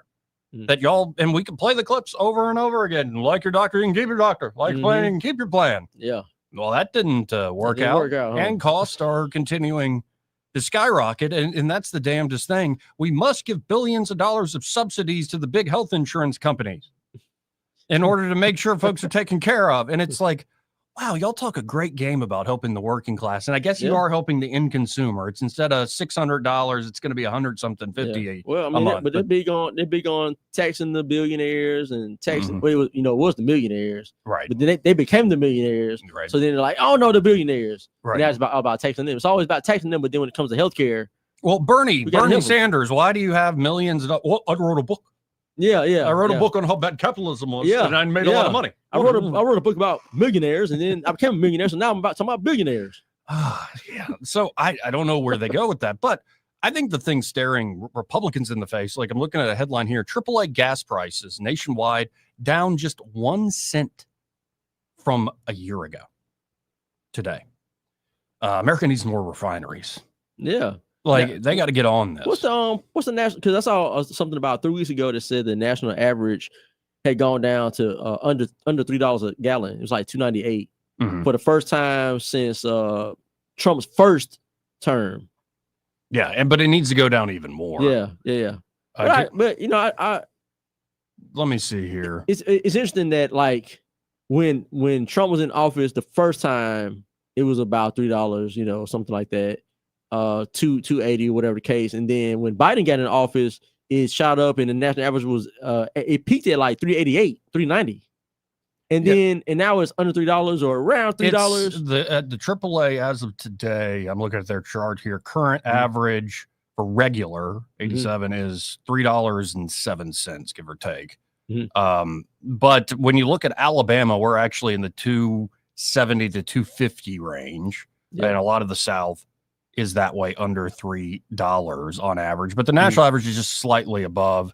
It's 3.075, so slightly above $3. And again, the Trump administration is talking a good game. In fact, I can pull up a clip here. Treasury Secretary Bessent has been out talking like crazy, and I think it shows a signal that the Trump administration understands this is the number one issue. Is affordability. Here's a little bit of Bessent taking on MSNBC yesterday, and he is going to say, well, we inherited this. It's a classic thing a politician or somebody representing a politician might say. Let's listen into the Treasury Secretary. We inherited an affordability crisis. We have slowed the price increases down, and they are going to continue to slow down, and that real working class wages will go up, and that will address the affordability issue. And, I think this is what Democrats are afraid to do. They've gone to the courts to try to stop President Trump and this great economy. That hasn't worked. They get overruled at SCOTUS. We go to the media, who carries their water. That hasn't worked, so they shut down the government and hurt the economy. Let's keep the economy open, let our policies kick in, and let's see if what I just talked about, let's see if those two lines cross. Costs come down, real wages go up, and then we can have an election next November. He's on the right path, but the trick is, like, does it actually materialize what he said? Yeah, is it going to happen? Well, I mean, I will say, I do remember eggs being a big thing, right? They were like $6, $7 per dozen. Yep. And I mean, anybody been to Walmart lately, or any whatever store you go to? They ain't that much. It ain't that much. Not that bad. They've gone down. It's more reasonable. Yeah, eggs have definitely gone down. So I think across the board, I think we're seeing a lot of prices come down. We're alleviating that stress a little bit, but. Well, and Trump was now sat down and did a whole thing with Laura Ingraham, and he's a little bit in hot water with some of the base over the H-1B visa thing and bringing in foreign workers. Let's listen into the president. And again, This was with Laura Ingraham just a couple nights ago. Actually, Laura getting a little feisty with Donald Trump in this moment. Let's listen in. And does that mean the H-1B visa thing will not be a big priority for your administration? Because if you want to raise wages for American workers, you can't flood the country with tens of thousands or hundreds of thousands of foreign workers. You also do have to bring in talent. When we have plenty of talented people here. No, you don't. We don't have talented people here. No, you don't have. You don't have certain talents, and people have to learn. You can't take people off an unemployment line and say, I'm going to put you into a factory where we're going to make missiles, or I'm going to put How did we ever do it before? Well, I'll give you an example. In Georgia, they raided because they wanted illegal immigrants out. They had people from South Korea that made batteries all their lives. You know, making batteries are very complicated. It's that was around Savannah. Easy thing and very dangerous. A lot of explosions, a lot of problems. They had like 500 or 600 people, early stages, to make batteries and to teach people how to do it. Well, they wanted them to get out of the country. You're going to need that, Laura. I mean, I know you and I disagree on this. You can't just say a country's coming in, going to invest $10 billion to build a plant, and going to take people off an unemployment line who haven't worked in 5 years, and they're going to start making missiles. It doesn't work that way. Yeah, and what he's talking about is not just missiles, but battery production as well as the chip production in particular. Yeah. So, you know what? I think he's getting to something where our generation knows, like, we were raised to go to 4-year universities.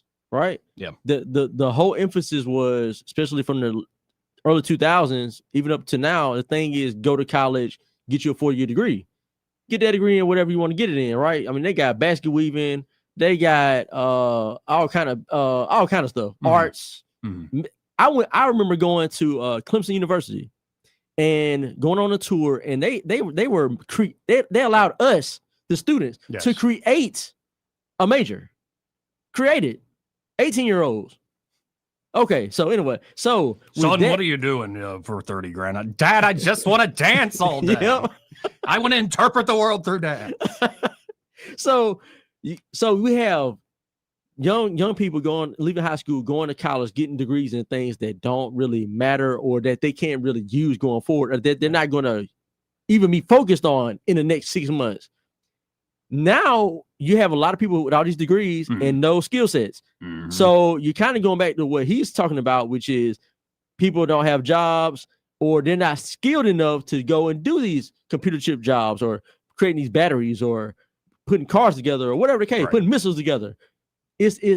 We're such a it's all about knowledge. We're about knowledge, but we don't teach skills. You need the skill. Yeah. And his point is, like, okay, if you want to be at the cutting edge of microchip manufacturing, you're going to need the Taiwanese here who have been doing this and beating everybody else for years to train folks and actually build up those skills. And then another angle, I don't have the clip, but they're now talking about, Besson's talking about it, Trump talked about it in that full interview. They're now going to do targeted tariff reduction on things we don't grow here. So like coffee, bananas, and down the line, they're going to start, okay, we put up the tariff wall to do the negotiation. Now we're going to start loosening certain things that we don't make here and we probably will never make here in the same way other places do. Yeah. So they're not insane they're not like pure protectionist, tariff always good. And what I'm liking is I'm starting to see the turn from Trump himself, from Besson, from other top officials in the administration. Yes, you must focus on the economy and the affordability crisis. Yeah. It's great you got the peace deal between Israel and Gaza and all the Middle East. It's great you're trying to stop the war in Ukraine. It's great to see all these trade deals as you did your tour through Asia and all this. It's great, but that's not, even if it plays into and sets the stage for all the stuff you want to do at home, that's not what the American people care about. They want the result. Yeah. And maybe people are being too hasty, say, I wanted you to fix it all in 9 months. But next year, we know they always put a more of a burden on him than they would any Democrat. I mean, they give him 20 years and be like, oh man, are we there yet? I don't know, man. Things take time, you know. I mean, give us another 25 years. Trump comes in, hey man, it's been 3 days. I haven't seen anything change. Like, dude, really? Yeah. So, and then the whole thing about in regards to the illegal immigration or the immigration part of this situation. I I'm a big time proponent of like Americans doing the jobs, right? Here. Like I have an issue with people who especially break into the country, sneak in, whatever people want to call it, and they are able to get jobs and take resources from Americans who are from here, live here, been here, going to be here. Oh yeah. Now, with that being said, we got to go back to the whole thing about the skill sets. Like, I can understand what Trump is saying because we do have a lot of people who are been on food stamps for ever since they've been around and alive, right? They haven't gone and gotten any skill sets in anything because the government has been their mama and daddy, right. So I think it'll take time. So I would definitely, in a perfect America, Americans would have those skill sets to do those jobs, and we wouldn't need people from another country to come in and do the job or teach us how to do the job, right? But situation is what it is. And like you said, the economy has to keep rolling. Well, and what Trump's talking about is almost an opposite of how H-1B visas were abused, where high-skilled Americans were having to train foreign-born workers brought in by HB1 visa in their high skill, and then all of a sudden that high skill American's out of a job because these folks will work for a heck of a lot less, and the company is just importing cheaper labor while stripping you of your hard-earned livelihood. And it sounds like Trump wants to put an end to that, but almost reverse it completely. Like, okay, we'll have foreigners come in and train Americans, so Americans can take over these jobs on high-skill manufacturing across the board. And so it's an interesting time. I mean, hey, we sent our own troops over there to other countries and teach them how to be soldiers, how to work guns and everything. So fly helicopters. We're out of time, essentially. I always appreciate your time. If folks want to check out what you're working on, how can they do so? Hey, check me out on Facebook and YouTube. Just go to L Milliner, EL space MILLINER. I'm on Facebook and YouTube, and I host the Captain's Quarters show where I give y'all my honest, straightforward commentary on news, politics, and hot topics. All right. Y'all check it out. If it's happening in Montgomery, Alabama, I'm going to probably talk about it. All right. Y'all check it out. Thank you, Joey. Appreciate you. More after this. He may not know whether he's coming or going, but whether you're going to work or coming home, Greg Budell is there. Mornings, 6 till 9, and afternoons, 3 till 6. Only on News Talk 93.1 FM, WACV. I'm Jim Smith with Adams Drugs. At Adams Drugs, we offer a wide variety of services, including delivery, compounding, wellness clinics, and immunizations. Now is the time to visit any Adams Drugs location and get your flu shot. Getting an annual flu shot can help prevent you from getting the flu, reduce the severity of symptoms if you get the flu, and prevent serious complications such as hospitalization and death. Getting your flu shot at Adams Drugs protects you from getting sick, but it also makes sure that those around you, especially those at high risk, remain safe. Each year, up to 49 million people in the U.S. contract the flu. Depending on the flu virus's severity, deaths as a result of flu complications could skyrocket to 79,000 people nationwide. Visit us at adamsdrugs.net for a location nearest you. Adams Drugs is your local, independently owned Health Mart pharmacy. Health Mart, taking the time to listen and care. You're listening to Leaf Filter Radio, and the guru of gutter protection himself, Chris Cunahan, is here to take your most pressing leaf-related questions and bring you a special Black Friday offer. Hey, everybody, Chris here. I understand we have Ron on the line. Ron, where are you calling from? Uh-oh. Ron, are you calling from a ladder? Well, I was. I wanted to ask Chris what I need to do to get my gutters ready to have leaf filter installed. Oh, Ron, you don't have to do anything. A Leaf Filter Trusted Pro will come out and clean out your gutters, realign and seal your gutters, and install Leaf Filter, America's #1 gutter protection system. So I didn't need to get on this ladder? Ron, Leaf Filter Trusted Pros are in your neighborhood and ready to help. Just visit leaffilter.com/radio to schedule your free gutter inspection and get up to 30% off. Thank goodness. What was that site? That's leaffilter.com/radio. And now, as a special Black Friday offer, you can get a free gutter inspection, plus up to 35% off. This is our best offer of the season. Unlock it now at leaffilter.com/radio. See representative for warranty details. Are you tired of the mainstream media's biased reporting? Do you want to stay informed on the news that really matters to you? Look no further than 1819 News. At 1819 News, we bring you the latest in Alabama news, politics, sports, culture, and more. We've assembled a team of journalists with Alabama values dedicated to the truth and the truth alone. Visit us at 1819news.com today. That's 1819news.com. Subscribe to our newsletter. Honest News, Alabama Values. Looking for insurance, or maybe you're just not satisfied with your current carrier? How does quality coverage with local service and competitive rates sound to you? The folks at Stark Agency offer just that. Whether you need insurance for your business, car, home, or life, Stark Agency can help. As an independent insurance agency with over 20 of the top insurance carriers, Stark is sure to find the perfect match for you and your loved ones. Visit their site at starkagency.com or give them a call at 334-263-5535 for a quote today. Hi, I'm Jane Ray, account executive with Blue Water Broadcasting. Why should you advertise with us? Radio is an active medium. It can create immediacy, driving shoppers to a specific store, brand, or to take a specific action. Radio ads engage with the audience in a personal and unique way. Contact me, Jane Ray, by going to bluewaterbroadcasting.com to find out more. Blue Water Broadcasting, local folks helping local business. This hour of news and views is brought to you by our good friends at Alabama Home Mortgage. Alabama Home Mortgage, 567-4223. Visit them on the web at myalabamahomemortgage.com. NMLS number 1586368, an equal housing lender. Rich Thomas Weather, a service of Riverside Chevrolet Wetumpka. If it's Chevy, it's Riverside. Best price, best selection. Check them out on the web at riversideusa.net. Rich Thomas Weather. After that extreme record-breaking Arctic cold, a nice turnaround today with sunshine and a high temperature in the upper 60s. That is a start.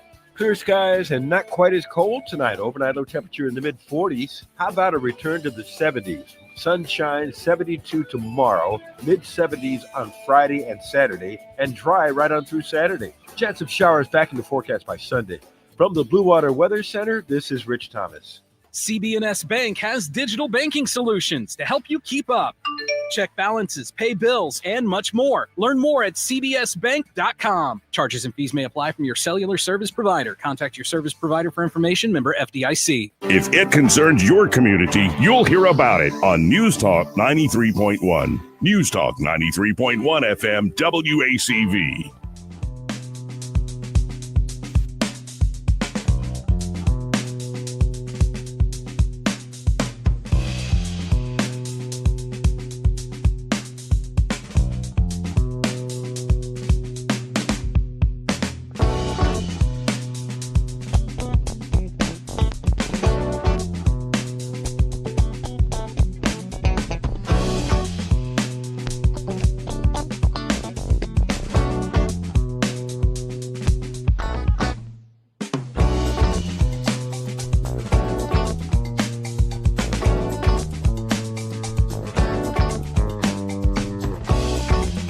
Joey Clark.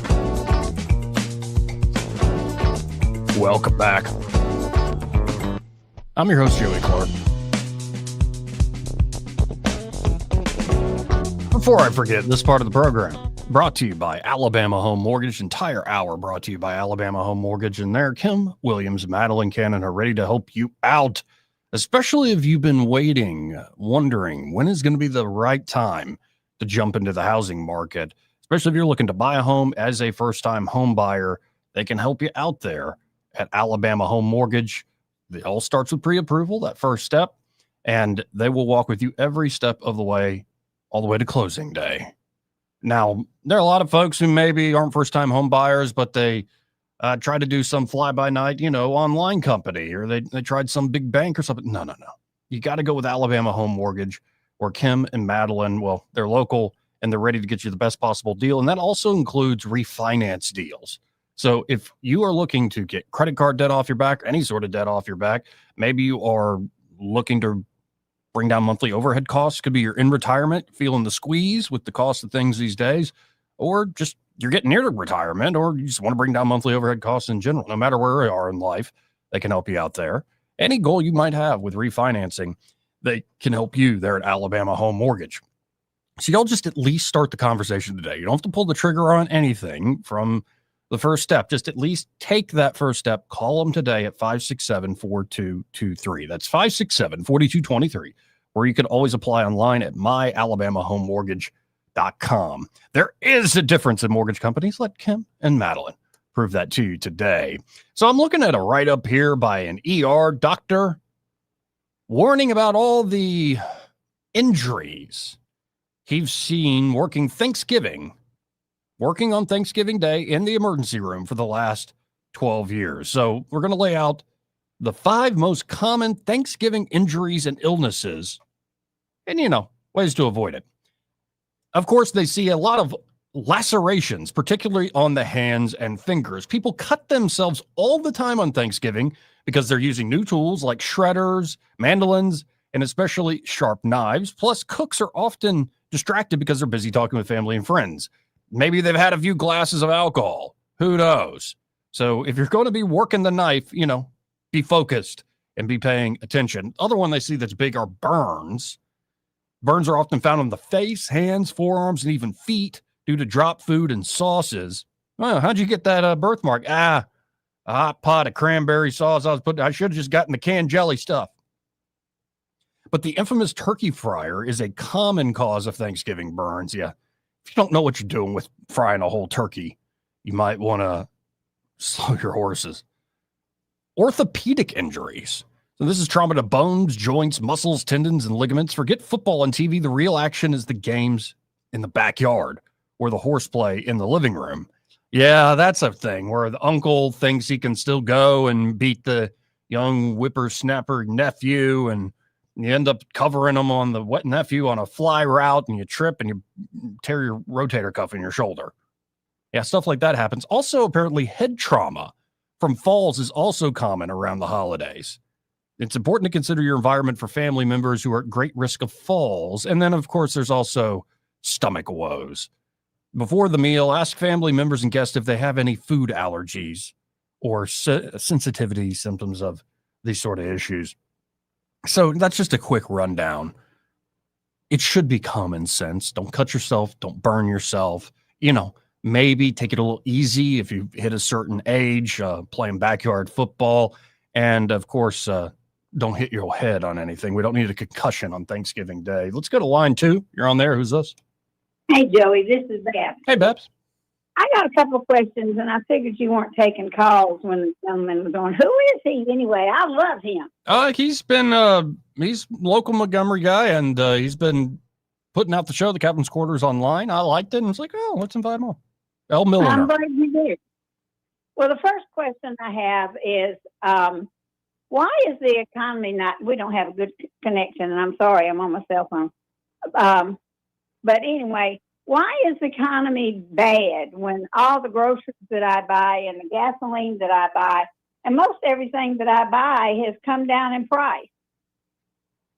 Well, because folks, I guess aren't sharing that exact same experience. But you're actually, paying attention to the price level. Yeah. And the other question I have is when they consider the average price of gasoline, are they taking like Alabama and their 10 cents or whatever it is, gas tax, and California's gas tax? Are they using that to make a comparison? I do not know, actually. Because California's gas prices and taxes are way worse than ours are. My granddaughter lived in California, and even in the good times, they were paying $5 and $6 a gallon for regular. Wow. So that would be interesting to find out. Yeah, it's possible. Alabama's sitting in between $2.76 and $2.55 right now. Yes. My car's in the shop right now, but it may have been week before last. I think I paid $2.54 for it one day at Murphy at Walmart. And then 2 days later, it was $2.67, which is probably, I don't know why that happened, maybe because the holiday was coming. But anyway, I was just curious about both. I love you, and I do listen most every day. So, and I have to say, in my own personal experience, Babs, and I really appreciate you listening. Everybody's talking about $3 a gallon. It's under $3 in certain areas. I'm like, dadgummit, I got to put 89 in there. It's $3.50. Anyway. Oh, bless your heart. Well, hey, My car's a 2015, and I keep having it in the shop. And in April, it was $2,000. This time, it's $800. So somebody's going to get our money one way or the other, and it ain't going to be us. Here. Well, I appreciate All that. right, buddy. Thank you. Thank you. 272-9228. Again, if you want to get in on the conversation, that's 334-272-9228. On this discussion of affordability, I wanted to share something Eddie Bader shared with me. Now, I will say there's part of me that really respects this and thinks this is correct.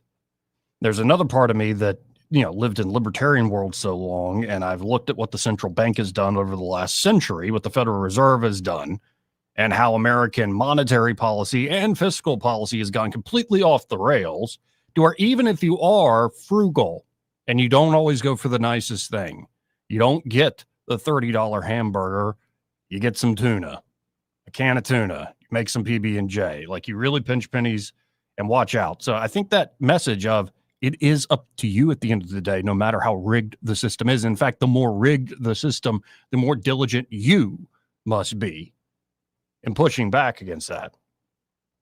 But let me read this straight up, because I think it's an insightful piece here about especially the difference in generations. Fellow writes, I make $55,000 a year, and I'm broker than my 75-year-old grandpa. To save myself from my $1,800 a month studio apartment, I had to move into his basement. This wasn't the plan. The plan was a downtown loft, happy hours, and a vibrant social life funded by my new marketing degree.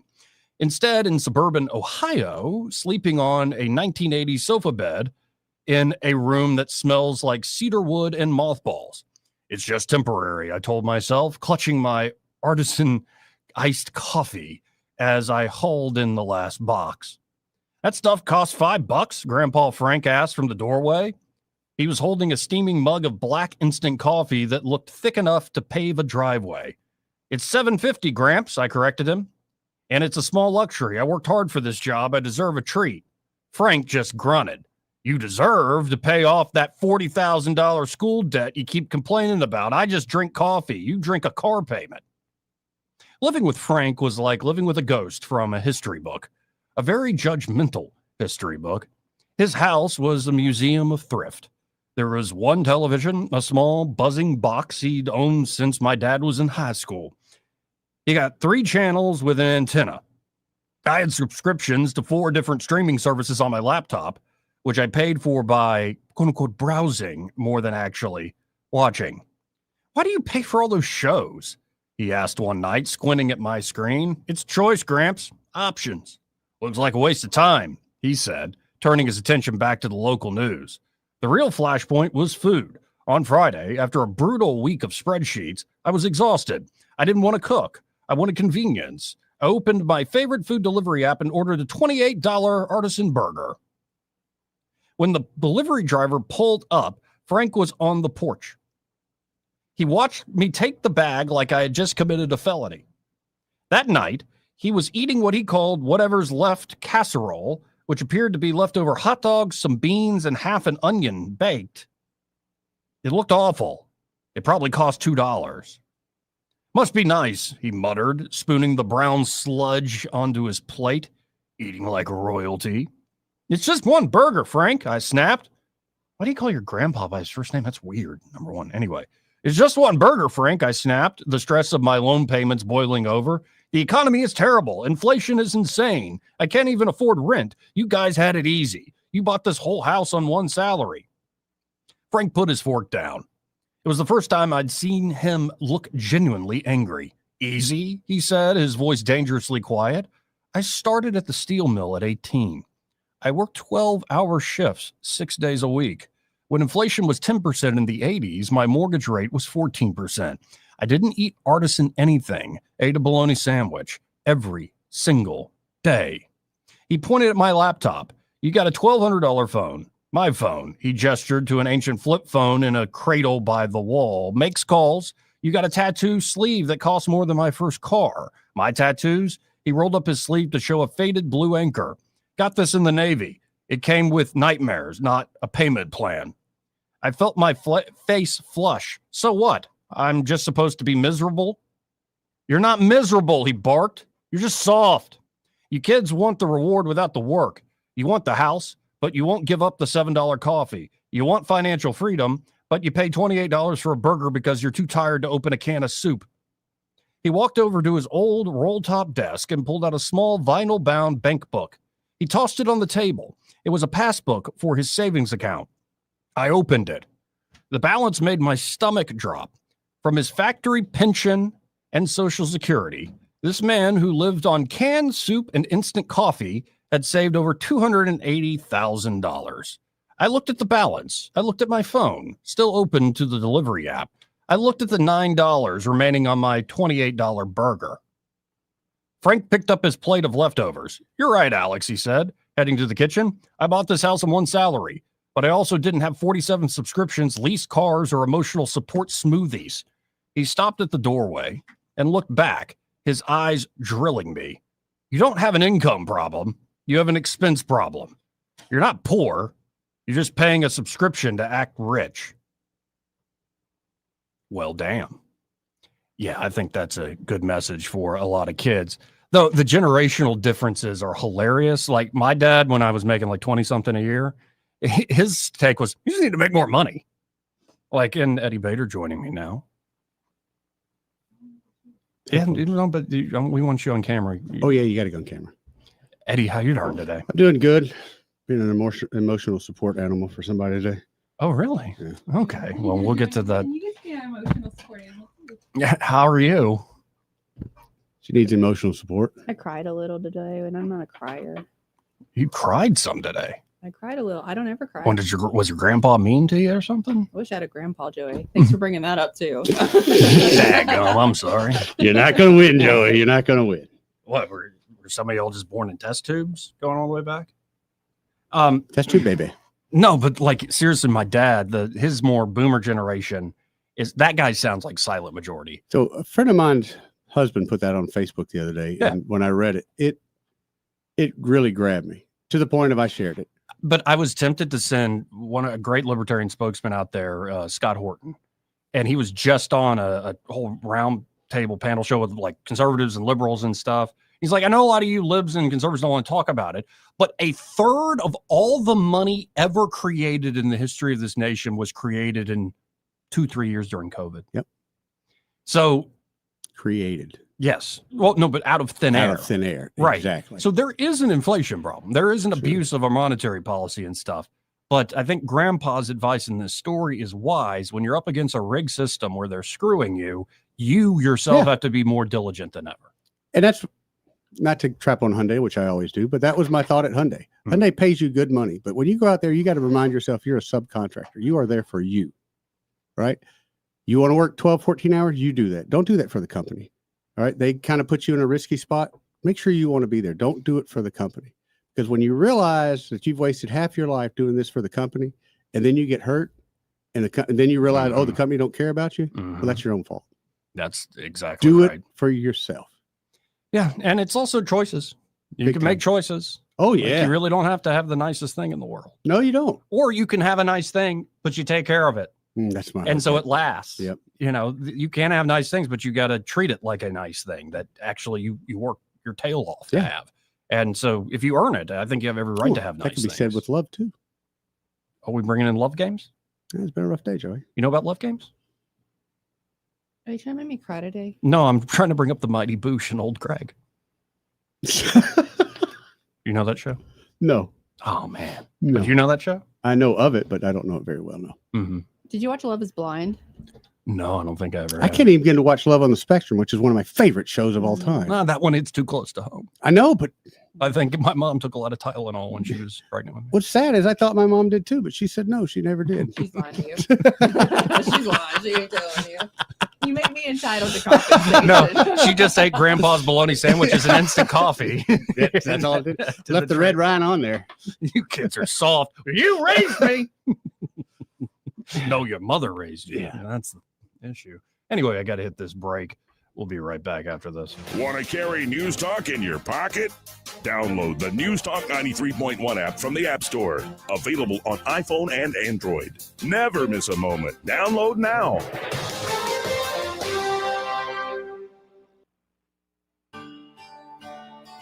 What's your biggest investment?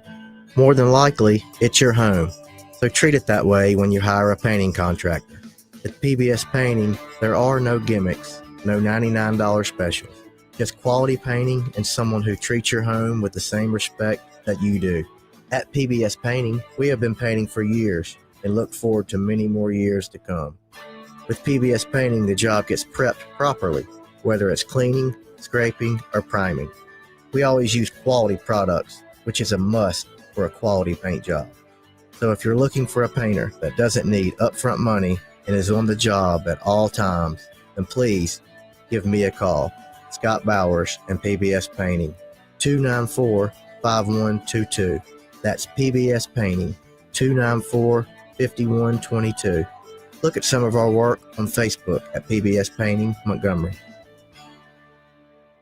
This is your roving reporter. Today I'm talking with a prospector. That's right, man. I'm prospecting for gold. You dig? No, but it looks like you do. And you know the first thing I'm going to do when I strike it rich? What's that? I'm going to hire David Ernest to be my money man. You mean everyone's favorite asset preservationist? That is correct, man. I'm going to call him up at 833-596-7233. 833-596-SAFE. You know, I've heard a lot of good things about David Ernest. You know, he's the best money man around with over 40 years of experience. Experience is necessary, especially when you're digging for gold. That's right, man. And I can see that you don't have very much experience. What do you mean, man? Well, you have the little plastic bucket and shovel like a kid would take to the beach. Yeah, man, well, I want to start out small and then kind of pace myself up until I strike it rich. Well, maybe you should call David Ernest first. You think he's got a shovel? Never know till you ask. I dig, man. The government shutdown has put a lot of people in a tight spot, having to pinch pennies. Pizza Perfect is going to do its part to help everyone save some money. In November, they're going to continue to charge only $10 for their all-you-can-eat buffet. Enjoy pizza, spaghetti, breadsticks, salad, dessert, and drink for only $10 in November. At that price, you can save some money to buy some Christmas gifts. Pizza Perfect, Coliseum Boulevard in Eastbrook. Available for pickup and delivery. This hour of news and views is brought to you by our good friends at Alabama Home Mortgage. Alabama Home Mortgage, 567-4223. Visit them on the web at myalabamahomemortgage.com. NMLS number 1586368, an equal housing lender. News and talk without the static. The River Region's most trusted voice. News Talk 93.1 FM WACV.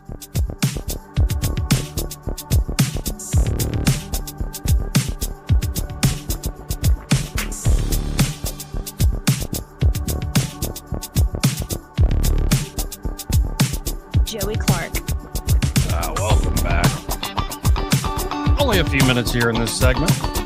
Ooh, could you call Michael for me? I forgot. We got talking off air, and we need to talk to Mr. Michael Cohen from Cohen's Electronics and Appliances. Well, and speaking of nice things, I was like, at a certain point, I'm like, I talked to Alabama Home Mortgage one day. I called up Kim Williams, and Kim was like, after she runs like a credit, she's like, you're on bad credit. You have no credit.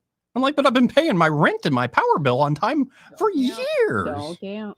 Yeah. And so I'm like, well, how do I start building this? And of course I start small with the $500 secured card. Yep. And then you maybe get another one. And and what I realized is, you can go buy a nice thing, pay it off in a reasonable time with no interest whatsoever. And you got the nice thing and you got credit built up. So in my case, one was a mattress because mine was sunken in and my back was starting to feel it. So went with the purple. What kind of mattress did you Went with the purple mattress. Is that the one that has all the little... Yeah. It's still great. I'll freaking love the thing. Yeah, okay. It works great. Yeah. It's neither soft nor hard. Like, it just is supportive. And then I also went to Cohen's, and I always wanted just a big old TV. Just why? Why not? I like movies. I like sports. I like all sorts of stuff. So you heard about the one he was talking about the other day? Yeah, no, he was trying to sell me on it. I already got the 85-incher from Cohen's, but he was selling me on the 115-inch. 115? How you doing today, Michael? I'm doing great. Size does matter. Yeah, no, I've got TV envy again. I thought I'd gotten rid of that. You got 115. I got an 85 inch. But Michael's got a 115. How much is that going to run us, Michael? How many thousands of dollars? This particular one made by Samsung is currently at like $29,999. That's not bad. I gotta be honest. Yeah, especially on I a mean, salary that's like half Joey's got. commission, right? Yeah. Eddie, you shut your mouth while you're talking. All right. But let me tell you, my Sony rep came down from Tennessee because I've got a customer that's a real propeller head. Mm-hmm. And we had done a system for him about 12 years ago. He's got a 195-inch acoustically transparent screen. Wow. With big awful speakers behind the screen. I mean, it sounds better than the movie theater. I bet. And 3 rows of seats. I think they've got about six seats on each row. And anyway, the projector, he was pretty happy with his old projector that we had sold him, but we hooked up 2 Sony projectors that let him compare. And the Sony projectors had a fantastic picture. They used lasers instead of a light bulb. And anyway, the colors were great. The blacks were great. The definition, the depth, the clarity. The more expensive one had a much sharper picture. But at the end, when we hooked up his old projector, it was like the difference of having brand new blue jeans and faded blue jeans. Oh, wow. Just the picture difference of the technology. And the other projector was a great projector 12 years ago. But Sony, the way that they do everything and the way that they have their process and the accuracy of what they do, it just was light years ahead of it. And, needless to say, he's going to go with the more expensive projector because he could see the difference. And him and my rep, they're both propeller heads, and they talked on a level way, way above my pay grade. All the different, and they kept going back to it's just math, because he could tell the brightness difference before we got it installed by doing all these different formulas. But once he got to actually see it on the screen, it just blew him away. I mean, I have envy. Like, seriously, I want this whole setup, and I'm like, get in the car, nerds. We're watching Lord of the Rings again. No, I would rather watch Flashdance on it. Oh, that'd be a good one too. That would be a really good one. Because you're a maniac. A maniac. Yeah. Well, Michael, you're right there with me. You'd watch some Flashdance, right? Yeah. Okay. Yeah. I'm not going to sing Michael, it, come on. But we could. We could dance out the moves. Come on. We all know Eddie wants to watch St. Elmo's Fire. One of my favorite movies, Brat Pack. Yeah. You don't really need a big screen for that. No. Anyway, I was thinking Yellowstone, Landman. Yeah, Landman. I'm so hooked on Landman. Mm-hmm. Yes. Well, folks, I encourage you to get by there and see the winning score they can put up on the board there at Cohen's for you. That's, Cohen's Electronics and Appliances. You can always look at them at thinkcohens.com, shop from home. But I encourage you to stop by the Boulevard, 2515 Eastern Boulevard here in Montgomery. They're open 9 to 6 Monday through Friday, 9 to 4 on Saturdays. And be sure to find Michael and say, I heard you on that radio show with Joey, Eddie, and Hannah. How sweet. We have Hannah on there now. That's right. Hey there. That's right. Look, hey. So anyway, y'all come see us. Let us help you make the right choice for whatever your needs are. And we look forward to taking care of y'all. Well, thank you, Michael. All right. Y'all have a good day. See you, homie. Final hour. I don't know what we're going to talk about exactly. I do. Oh. What is this? It's a phone holder or something like that. Looks like a horse or How do something. you put your phone in that? I don't know. It's not mine. It's okay, Blondie. We'll show you. Show me. We'll be right back. Broadcasting from the Riverside Chevrolet Master Control Center, this is WACV Cusada, News Talk 93.1 FM. When it's Chevy, it's Riverside. With SRN News, I'm Bob Agnew in Washington. If things proceed as planned today, the government shutdown could become a thing of the past by this evening, as the House is expected to vote today to end the nation's longest ever federal government shutdown and send the bill on to President Trump for his signature. The Supreme Court has extended an order blocking full SNAP payments amid signals that the government shutdown could end soon and food aid payments are set to resume. However, even with an end to the government shutdown right in the front sights there, air traffic continues to be snarled at many airports, and it could last that way for several days, even after the shutdown, because of all the changes that would have to take place to get things back to resuming a normal schedule. The White House is now considering a 50-year mortgage that would address the issue of home affordability. Critics say it won't solve problems like supply shortages and high interest rates. This is SRN News. So my mother is thinking of switching from Verizon to Pure Talk, but she's worried the deal sounds too good to be true. Michael, she said, how can those Pure Talk people offer me the same basic service as Verizon for so much less money? I said, Ma, go ask Google how much Verizon spends on advertising and promotions. A few seconds later, my mother said, oh my goodness, $12 billion a year? That must be a typo. I'll tell you what I told my mom. It's not a typo. Verizon spends $12 billion a year on advertising and promotions, and their customers are paying for it. Well, Pure Talk doesn't spend that kind of money on commercials. Trust me, I would know. That's why they can offer you and my mother unlimited talk, text, and plenty of data on a crazy fast 5G network for just $25 a month. And if you're a business owner, you could really save a fortune. Dial pound 250, say the words Mike Rowe, and you'll get an additional 50% off your first month. That's pound 250 Mike Rowe. Pure Talk, everything you need and nothing. Rich Thomas Weather is brought to you by Alabama Wholesale Lumber. It's more than just great prices on lumber. From Trex decking to energy-efficient windows and Tamco shingles, Alabama Wholesale Lumber has it all. Rich Thomas Weather. After that extreme record-breaking Arctic cold, a nice turnaround today with sunshine and a high temperature in the upper 60s. That is a start.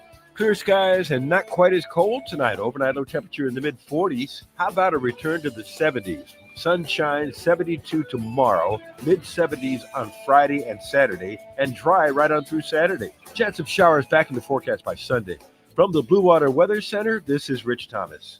Budget Floors and More has the best prices. Carpet as low as 69 cents per square foot. LVP starting at $1.29 a square foot. Sheet vinyl as low as 65 cents per square foot. And the lowest prices on flooring installation supplies. Budget Floors and More across from Delray Publix.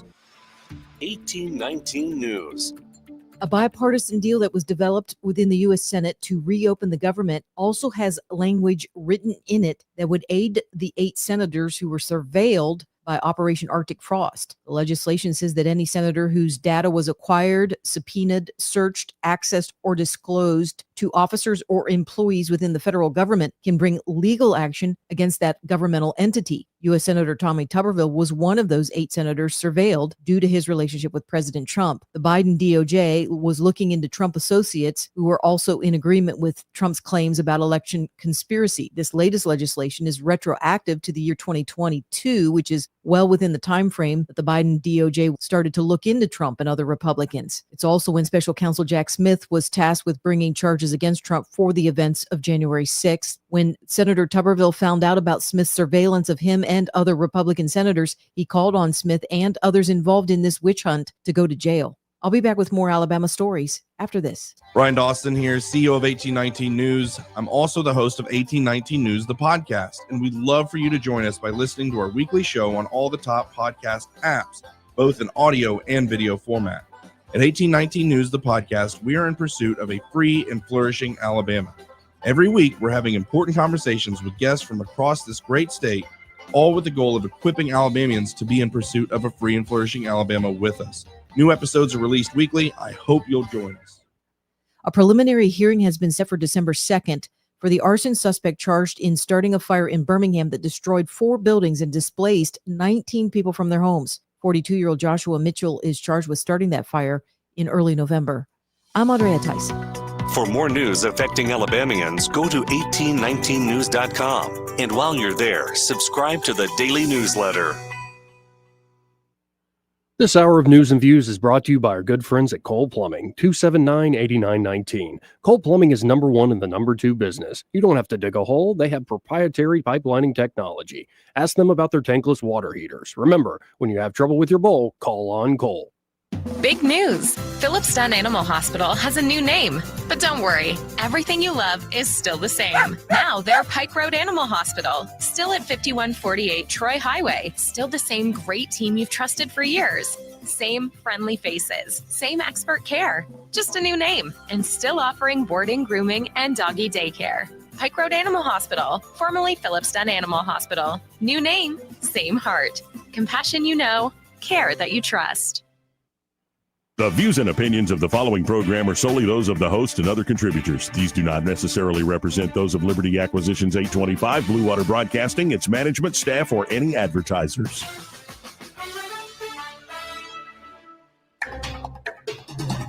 It's time for Montgomery's conversational radio show. It's News and Views on News Talk 93.1 FM. To join the conversation, call 272-9228.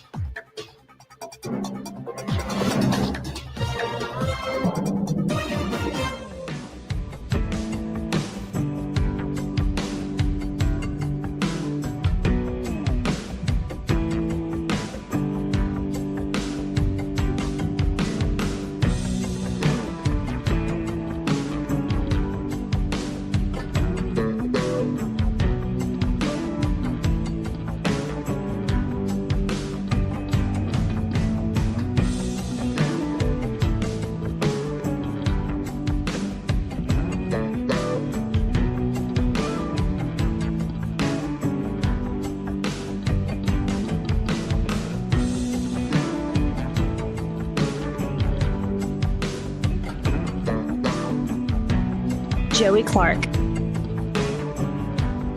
Welcome back. Let's go right to the phones and talk to Austin Barenko with Invista Advisors. Hey, Austin, how you doing this afternoon? Having a great day, Joey. How are y'all? Oh, life is all right. I've got friends in the studio. Hey, Austin. Hey, Austin, how you doing, bro? Hey, good. How are y'all today? Hanging in here like a hair in a biscuit. Now, Austin, I don't know if you've seen a lot of Besant, and I guess this is even like asking for an economic take or an analysis take. I'm more asking for an analysis of that guy and how it maybe affects markets in your mind. When you look at Besant, say, go on MSNBC and spar with folks, or go on CNBC and, you know, all the Sunday shows. Is there something about the guy that's calming? Like, does he speak the language of, say, major investors? What's your take on Besant? Yeah, so, you know, Besant's background is highly educated. He's been in the industry of, you know, economics and high finance for a long time.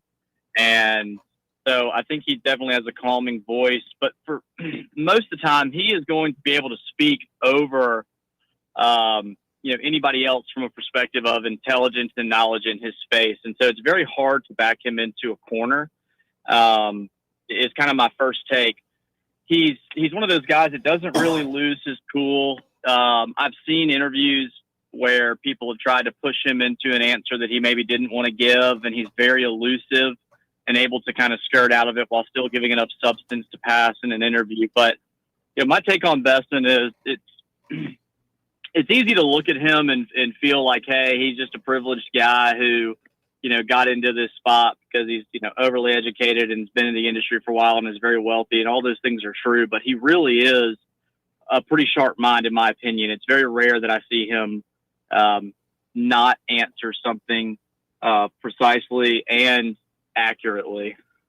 Yeah, and it's just I didn't expect him, out of all the smooth talkers and folks that are good on camera, for Besant to be one of the best communicators, in particular with more of the traditional corporate media. And also, I think he is the guy, correct me if I'm wrong, he's very much driving the economic policy of this administration. Yeah, I definitely think so.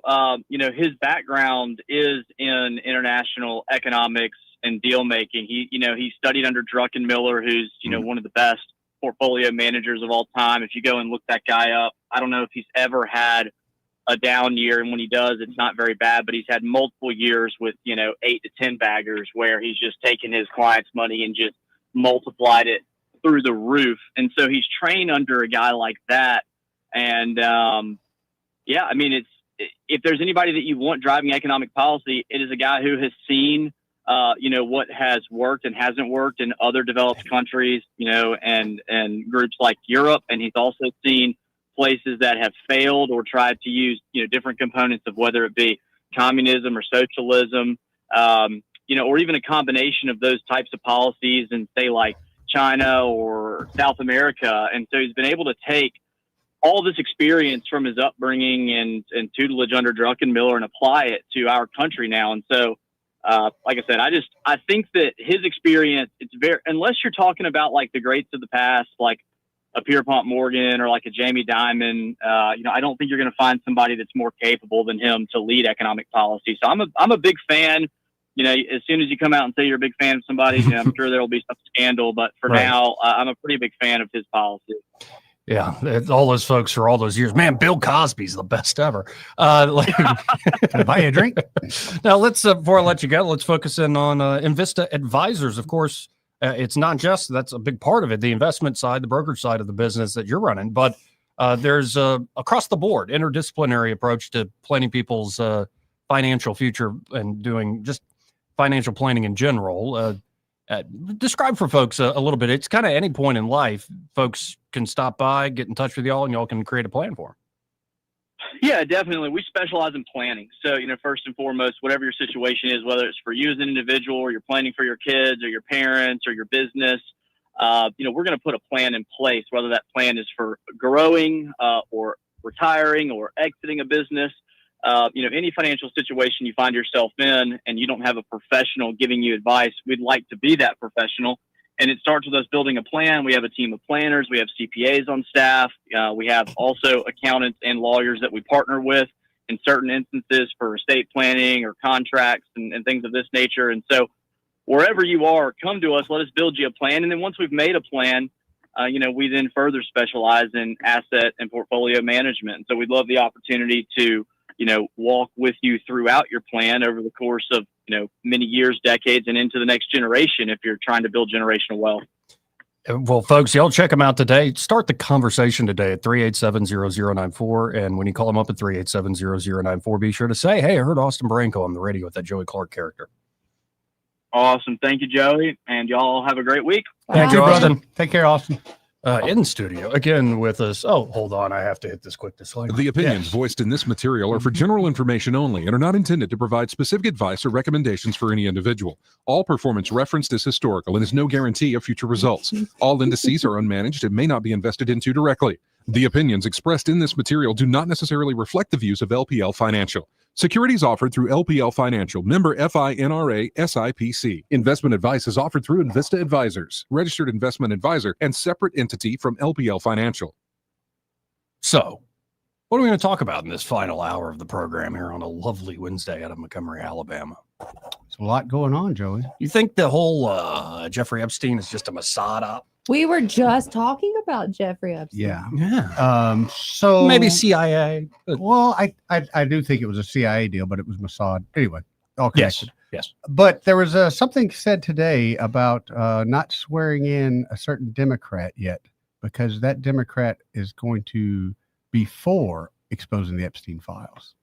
So I saw it this morning, and there's one Democrat that hasn't been, I guess, officially clocked in yet. And they said, well, the reason is he's supporting the opening of the Epstein files. So they're blaming it on Republicans, saying they're not going to sign him in until he says no.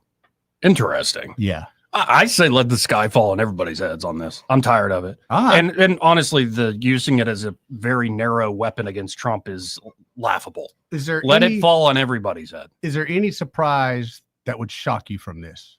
Like if you found out we kind of given the Bill Clinton, any of our leaders that we call leaders, would it be surprised if they were somehow wrapped up in this? The logic of it is, I mean, it's just old elite theory. Yep. Like you compromise people. You figure out what people like, not just what their vice might be. And it might not even be something that they are that interested in, but you sort of make it a buy-in thing. Like, you want to join the club? Yeah. Come on to this party with me. And everybody's kind of got something on everybody else. And you wonder, why is it with the Epstein thing? Democrats, Republican presidents have come and gone, Democrat, Republican members of Congress, all these members of the media and stuff. And they all turn, as soon as you ask real questions about Jeffrey Epstein and what was he, they all turn into Pontius Pilate. What is truth? But what is even like true? What do you even, this isn't important. The American people don't care about this, kid. They care about other bigger issues. This is just a distraction. I think that's one of the many issues we care about, but I hate it, but it's going away because we've accepted our politicians are not going to give us an answer. We're just going to assume the worst for them, and that's that. Yeah, and it's unfortunate that so many kids, I think, were caught up in this. Young women, but I think it wasn't just young women. Have those young women and men, do you think any of them, Joey, have had any redemption come their way, any bit of satisfaction? Because honestly, they were used not just by the pedophiles, but by the press too. Right. No, I mean, there's just been any satisfaction. In fact, the person they were using, the emails they just dumped on Trump. Yeah. Actually, that is the woman who just quote unquote committed suicide. I have trouble saying her last name. Yeah, I know you're talking. Yeah, Gouffre or something like that. Virginia Gouffre. To them, though, this couldn't have happened better unless it would have happened sooner. But they redacted her name in the release, and people obviously were like, "Well, the unredacted version exists. It's this woman." And in her testimony, she literally says she never saw Trump and Epstein together. Yep. Trump never acted inappropriately towards her. No sex, no flirting, and she was never at Epstein's house with Trump. So what they're trying to hang their hat on with a lot of this stuff is that Trump was aware that Epstein was up stuff. I'm like, yeah, if you look at just the official story, Trump kicks him out of Mar-a-Lago, and he wants to say, well, I was never actually a member and all this stuff. No, Trump clearly knew you were being creepy about him. Young women working at Mar-a-Lago, get out. Stop that. Right. And I don't see the issue with that. If I barely know someone and they're at my house, but I realize they're up to no good, I just ask them to leave. That's that. Or worse. But that's it. I just ask them to leave. I don't start telling everybody, hey, I was involved with this guy and this is the kind of creepy things he was doing. I don't want that. I just want you out of my life because I never wanted you there to begin with. And keep in mind, the U.S. attorney at the time, when Epstein was essentially tried and convicted of prostitution with young women, and he got a sweetheart deal, a real sweetheart deal. Why did he get that sweetheart deal? Because Alex Acosta, the U.S. attorney over that case at the time, was told he's intelligence. Yep. Hands off. And so, of course, like everything having to do with that world, I don't think we'll ever get the real answers unless somehow the sky falls on all their heads. Yeah. What's so sad is when you read these conspiracy theories on things like that and you go, there's just no way. And then 6 months later, you go, wow, that was the truth. Yeah. You know? Yeah. Hey, let's go to line one. You're on there. Who's this? Oh, it's just me, Joey. What's up, man? Go back to talk about grandpa stories. That, everything, that crap is just, But grandpa stories ain't. Never get the truth. It's just propaganda that got y'all talking about it. But no, grandpa stories got one just that when we first got 40 years ago, first got married, moved down to the farm. He was farming cows. Row crop, and he had milk cows. I mean, whole 9 yards. So he kept cats around the barn. Yeah. The number one rule was you can't feed the cats. And my wife, being an animal lover, she just said, "That's awful. That's cruel." He sat her down and said, "Look, if you feed the cats, they won't hunt." He said, "They're around here as a tool." And he said, "What's worse is if they won't hunt, they won't teach their children how to hunt. So you need to set that example. And if your children won't work, it's your fault. It's not their fault." Agreed. Yeah. And you got to instill that it. to heart. And we raised, she never worked a day when our kids were small. We raised them. And my daughter will still tell you a story. We were going to go pick peas one Saturday morning. And I called them. They didn't get up. So I just went to the pea patch and picked what I wanted and shut it. And when we cooked that pot of peas, she went to stick a fork in there. And I said, "No, ma'am. Not one pea will you eat. You can't get up and pick. You ain't going to eat." Yep. And I think it traumatized her for life. She still tells that story, how horrible her father was to not let her eat peas, even though she wouldn't pick peas. I know that's one of your own personal stories, but that sounds like an Aesop fable right there. Nope, these are my peas. You don't get a single pea unless you pick them yourself. Good moral there. The next Saturday, they met me at the truck ready to go pick peas.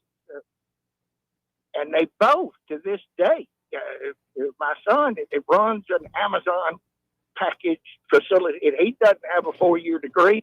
And he schools those engineers. When something breaks, the engineers will call him. He fixes anything.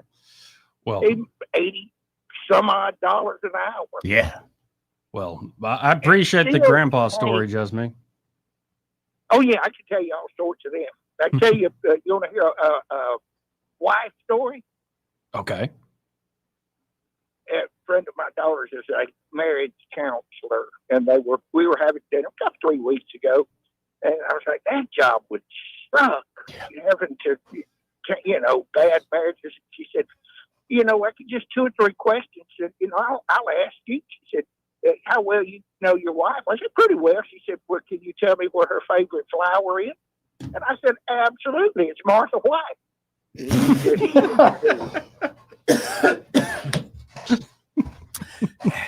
Then the divorce papers were filed. I like you, Jasmine. She turned around and asked my wife what if I had a flaw, what would it be? My wife said apathy. And she looked at me and I told the lady, I don't give a damn. Yeah. There you go. Well, I appreciate it, man. Appreciate the call as always. Oh, he's done. He's just off the phone. No, I admit my whole personality is like I want to do as little work as possible for as much money as possible. Joey, let me ask you something. Have you ever had such a moment in your life where you looked at your Korean employer and said, what's your job? And I said, my job is get paid the most amount of money I can and do the least amount of work. Yeah. And then when he acted like he didn't understand me, I looked over the interpreter. I said, you tell that SOB what I said. He said, no. Tell him what I said. Well, he told him, and that guy looked at me. Never had no trouble at him again. Really? Yep. Wow. No, and there is something to it, though. Like, I didn't want to work, but there was one day, and this was my mother through and through. Like, when she wanted something, I told the story yesterday. My grandfather is in Thailand or in Vietnam. He's got 2 weeks leave. Instead of coming back home to, like, I think they're in Jersey or something, he's going to have his wife meet him, and they're going to go to a big vacation to Australia. Oh, that'd be cool. My mother goes to her aunt and says, Mommy won't let Daddy come home. So he comes home, and guess what he has to do? Get her a brand new dog, a standard poodle that he talks about to this day. April. Love that dog. Australia would have been better. But, yeah, he missed out on Australia. So I remember I'm 16, and my mother is just in one of those moods where she's like, leave the house. I'm like, what? Put some nice clothes on, leave the house, go get a job. Don't come back until you have something. I'm like, what? I don't want to. Go. Like, okay. Were you driving? And so, no, I was in the house when she said all this stuff. Right. But I mean, did you have a car? You could go get a job at that point? I had a car. Okay. No, and I had done a job where I did construction cleanup on residential construction. I mean, it was putting your back into work, but it wasn't exactly difficult in the sense you listen to music and you pick up bricks and shingles and lumber and all sorts. Weak back, strong mind, something like that. But so I'm driving around and this is just me. I'm like, where do I want to work? Like McDonald's. No. Been there. Not McDonald's. $4.10 an hour. And then I'm driving down Atlanta Highway and I see this big, like, multicolored neon sign that says Fun Zone. Did you work at Fun Zone? Yes, he was a Fun Zone guy. And I walked in and I got the job on the spot. Joey, and then they immediately go, you got any other, like, good Catholic boys that are... got any other good Catholic boys? So, like, 4 or 5 of my friends from high school started working there. And it was a great gig. But it's still, like, I'm looking for the least amount of work. I'm looking for silly, stupid, fun things. Yes, I was that way. I remember my first job at McDonald's. It was horrible. And the guy's like, all right, how many days you want to be put on the schedule? I'm like, 1. It's like, what do you mean 1? We don't hire people that's, dude, I don't want to work at all. I'm doing this because I kind of got to impress my parents. He's like, if you want to work here, you're going to have to work at least 3 days a week. I thought my world was going to come to an end. Oh my God, 3 days. Yeah, and 4 hours, 4 hours a shift. Hannah, do you remember your first job? I worked at Hardee's. Oh, Hardee's. I did. And I remember, so these were the best years of my life. So I had a manager. Her name was Miss Vicky. Loved her. She took me to church with her. She had me up there making biscuits with. She was like a mama to me. Oh, that's awesome. And then I went to Taco Bell, and my manager there, Stacy, still keep in contact with her. She bought my prom dress. She was also like a little second mama. Nice. I loved working. And it's funny in that field. I just realized when I was at Arby's later on, you worked at Arby's? Yeah, I went over to cross the mall. They offered like 10 cents more an hour, and I went to work. Did you ever? What's that secret sauce on the Arby's sandwich? Yeah, did you ever play with their meats? You really don't know? I love the sweet one they put on like the roast beef cheddar. Russian dressing. Sorry to bust your bubble. The red one? Yeah. It's what? Russian dressing. Really? Yeah. Like on a Reuben? No. No, I don't know if on it's on a like Reuben. On beef and cheddar. Beef and cheddar. Oh, They just yeah. put It's that not red Arby's sauce. sauce. It's like kinda a sweet. Yeah, It's yeah, like yeah, I know what I've you're always talking about. wondered. Well, come on, Big Mac sauce. That's Thousand Island. Everybody knows that. Everybody knows that. Oh, I just had a memory come back of working at Hollister. No, you. Oh, Yeah. I think Justin worked at Hollister. And it was a scam. Yes, it was a scam. They gave you enough hours. Yes, tell him, Joey. That you were required with your own money to purchase Hollister brand clothing Yes. to wear while you were working there. And What a they would scam. essentially give you enough hours to cover the cost of the clothing you're required to wear. Did you have to stand out front shirtless? No, I was That a was a thing? beanpole. I was like 160 and like I will tell you, as a teenage girl, when they had the mall and they had the boys out Oh, there sure, yeah, shirtless. yeah. I And an remember American I'd be Eagle, going, too, yeah. Yes, I'd be walking by and be like, Abercrombie and I Fitch. feel like I should walk in here. I just feel like I should. Oh my gosh! I mean, as a teenage girl, you want to walk But through. that I was thought the- teenage girls would be embarrassed at things like that. That My was bad. the scam. It's like they only gave That you, was- that's you pretty didn't good make scam. money. And like, it was nuts. And I remember one day where it was just like the last straw, where I'm sitting there like folding jeans and putting them on the shelf. And the regional manager's in town. She's at the store. Yeah. So everybody be on their best behavior. The regional Susie is in the store. Right. Don't piss off Susie. Yep. Looking to fire somebody. It seems like Susie needs to get laid. Yeah. But no, she like, I'm sitting there folding she goes, "You're not doing that right." You're not folding the jeans right? No, she's like, "You're folding right, but then you have to crinkle them. The whole point is they need to look a little wrinkled." I'm like, "What am I doing here? I'm not even getting paid." And so I remember working for clothes. I remember like next week I was supposed to have a shift there. I'm like, I'm not going to a stupid job, and went over to Best Buy, and I'm sitting there filling out an application at Best Buy on their computer, and walks in the manager from Hollister, and she's like, "Aren't you supposed to be working today?" I'm like, "I don't think so." Anyway, When you went into work, did they just like douse you in cologne? yes, it was. Yeah. Was Okay. obnoxious. So one of Justin's stories. Anyway, apparently, if you were good looking, you worked out front. If you're a bit of a not so good looking, you stayed in the back. And Did folded you work clothes. out? Oh, I worked out front. shirtless? No, man. Justin was a back room kind of guy. Back room kind of guy. Okay, good. Yeah, but Phrasing. his girlfriend was out front, so I think there were some issues there. Oh, nice. Yeah. Nice. The back room guy with the front room gal. Yeah, It's it like worked out just Titanic. it worked out just like you think it would. What did you Disaster. sketch her? Disaster. Oh, so he froze to death in the Pretty ocean. much. Right. Pretty okay. much. His heart did. Yes. Yeah. Poor guy. Yeah. I'm just thinking through all these jobs. Parks and Rec was a great gig 2 summers. Dude, Learned the a lot best of job Parks I and ever Rec. had was I worked at Disc Jockey Records as, we sold CDs and it's a good one. Best job ever, dude. We used to have great songs that come on. We would get CDs in. You'd open them up because you could reseal them. We'd play them. Sometimes there was on the job drinking and partying and all because you're in a music store. People would come in. All they want to talk about is music. It's great. Yeah, and I've told so many stories from Funzo over the years, but Parks and Rec, so many stories. And then that same summer, I'd work Parks and Rec in the evening. I'd get there at 5 a.m. at the shop, work till 3, and work. Like literally there were days where we folded a tarp and then we made windshield time. Yeah, that's what, there were days though where we did work hard and you Right. needed the entire staff, and I get it. equals You need out. the staff and all that. Equals But out. then in the evening, I would get there at about 5:30 at the Biscuit Stadium, and I'd work the box office. Oh, and how was that? I Pretty watched cool. them go through 3 or 4 general managers of the box office. Like one couldn't they- lovely woman got preggers, so it's like okay, yeah, Why whatever. couldn't they keep a person at the I box don't know. office? I think this is the old ownership and stuff like Yeah? that. Yeah, I don't know. Joey, I don't know why I'm stuck over here on Hollister, but did you wear 2 polos with the collars popped? No. Yeah, I because like the more collars the pop, ones the I better remember you were. liking are the long sleeve polos. I like those a lot.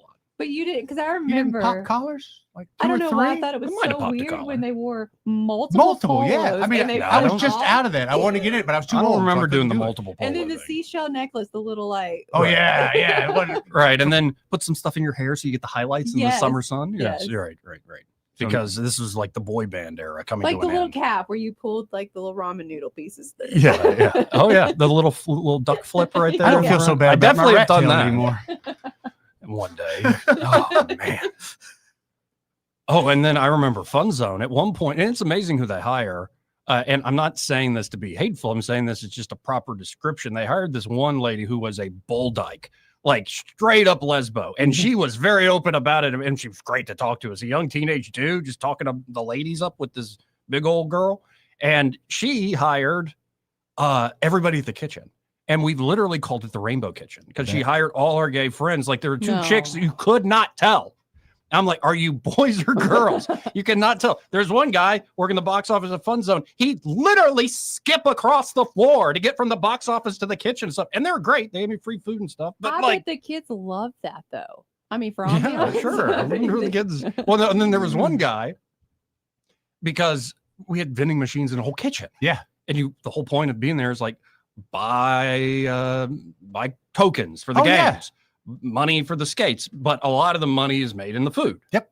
Like a lot of movie theaters, a lot of other business, the convenience stores, gas stations. Yeah. All of that money is marked up in the food. And so this one guy, we had bumper cars, we had a rock wall, we had a roller coaster simulator, all sorts of little stations. And I think this guy would work the rock wall or the bumper cars. And he was going and buying wholesale at food outlet or something, a bunch of snacks, and he was selling them under the table for cash, so people wouldn't have to go to the vending machine or go to the kitchen. Yo, man, and I'm like, smart. I mean, it's just every day I'm hustling, right? Right. At Hyundai, baby, at Hyundai, man. You could wait for your break and go get out of the machine, or you can get it right here for 25 cents more right now. No, let me tell you though. I don't know if I told you, Addison's got a kid at school. Yeah. Mr. Wheels. Yeah, Ford Wheels. He has Alani's, which are $2 an energy drink, I think. They're 200 things of caffeine. 200 milligrams of caffeine? Yes. He sells them. I like that better. 200 things of caffeine. He sells them to kids for $80 a can. People buy them. They are. And he says, what is this thing? Well, I have to mark them up because I have to pull it out of my bag and bring it to school. So taking the risk. Yeah, he's the middleman. Yep. You ever been a gasoline job or oil job? Sometimes you got Eddie. You never been a jobber? Yeah, been a jobber more than one time. Sometimes I still feel like the jobber. Yeah. Some days. Yeah. Anyway, this has been a fun trip around memory lane. Fun. Well, and in college, I did some delivery driving. We made Don't forget about my favorite thing. I heard you did the little rickshaw. bicycle. Oh, I was a rickshaw driver. Yeah, you can make money. Okay, now did you ride the bike or were you pulling? Ride the bike. You did the bike, right? Okay. Yeah.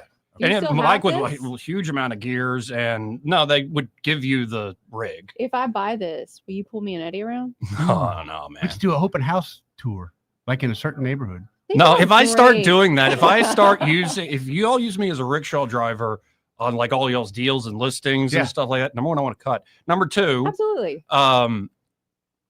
You're gonna have to keep the ladies and the gay men off me because after you bicycle and cycle all the time. Get them glutes working, do you You're not? gonna have that ass. You may not know whether he's coming or going, but whether you're going to work or coming home, Greg Budell is there. Mornings 6 till 9 and afternoons 3 till 6. Only on News Talk 93.1 FM WACV. Hi, this is Bo Goodson from the Goodson Group with your Real Estate Minute. What is a smart way to buy a house in today's market? Now is a good time to buy since we now have a more balanced market than we've had in years. Here are the steps. First step, get pre-qualified with an experienced local lender. It costs you nothing to find out firsthand whether you can qualify for a home and how much that home loan will cost. Second step, hire a local realtor with lots of experience that can guide you, advise you, and be your advocate. We call those buyer agents. Third step, decide what your wants and needs have to be. Bedrooms, baths, floor plan, location, and school zones. Fourth, ask your realtor to line up homes that fit your price category and your location needs. Fifth, start actually looking inside these homes and see what is available and the cost of each property. For all of this information and step-by-step approach, call Bo Goodson from the Goodson Group at 221-2883 or 551-0225. E-Bike Oasis, E-Bike Oasis, E-Bike Oasis, ride for free. E-Bike Oasis, E-Bike Oasis, E-Bike Oasis, ride for free. At E-Bike Oasis, we're more than just Montgomery's best electric bicycle store. E-Bike Oasis offers free 1-hour electrical bicycle rentals and a full-service electric bike repair shop. Stop by E-Bike Oasis in Montgomery today for free rentals, repairs, and electric bicycle brands in town. You're listening to Leaf Filter Radio, and the guru of gutter protection himself, Chris Cunahan, is here to take your most pressing leaf-related questions and bring you a special Black Friday offer. Hey, everybody, Chris here. I understand we have Ron on the line. Ron, where are you calling from? Uh-oh. Ron, are you calling from a ladder? Well, I was. I wanted to ask Chris what I need to do to get my gutters ready to have leaf filter installed. Oh, Ron, you don't have to do anything. A Leaf Filter Trusted Pro will come out and clean out your gutters, realign and seal your gutters, and install Leaf Filter, America's #1 gutter protection system. So I didn't need to get on this ladder? Ron, Leaf Filter Trusted Pros are in your neighborhood and ready to help. Just visit leaffilter.com/radio to schedule your free gutter inspection and get up to 30% off. Thank goodness. What was that site? That's leaffilter.com/radio. And now, as a special Black Friday offer, you can get a free gutter inspection, plus up to 35% off. This is our best offer of the season. Unlock it now at leaffilter.com/radio. See representative for warranty details. For too long, Alabama's statewide news companies have shamed us for our conservative Christian values. Alabama deserves a news company that cherishes our culture, a company that isn't bought and paid for by the powers that be. 1819 News is that company. Run by Alabamians for Alabamians, 1819 News celebrates what is good and beautiful about our state, while exposing those who work against our values in secret. Just go to 1819news.com to learn more. Subscribe to our newsletter. That's 1819news.com. This hour of News and Views is brought to you by our good friends at Cole Plumbing, 279-8919. Cole Plumbing is #1 in the #2 business. You don't have to dig a hole. They have proprietary pipelining technology. Ask them about their tankless water heaters. Remember, when you have trouble with your bowl, call on Cole. Hi there, I'm Kim Williams with Alabama Home Mortgage.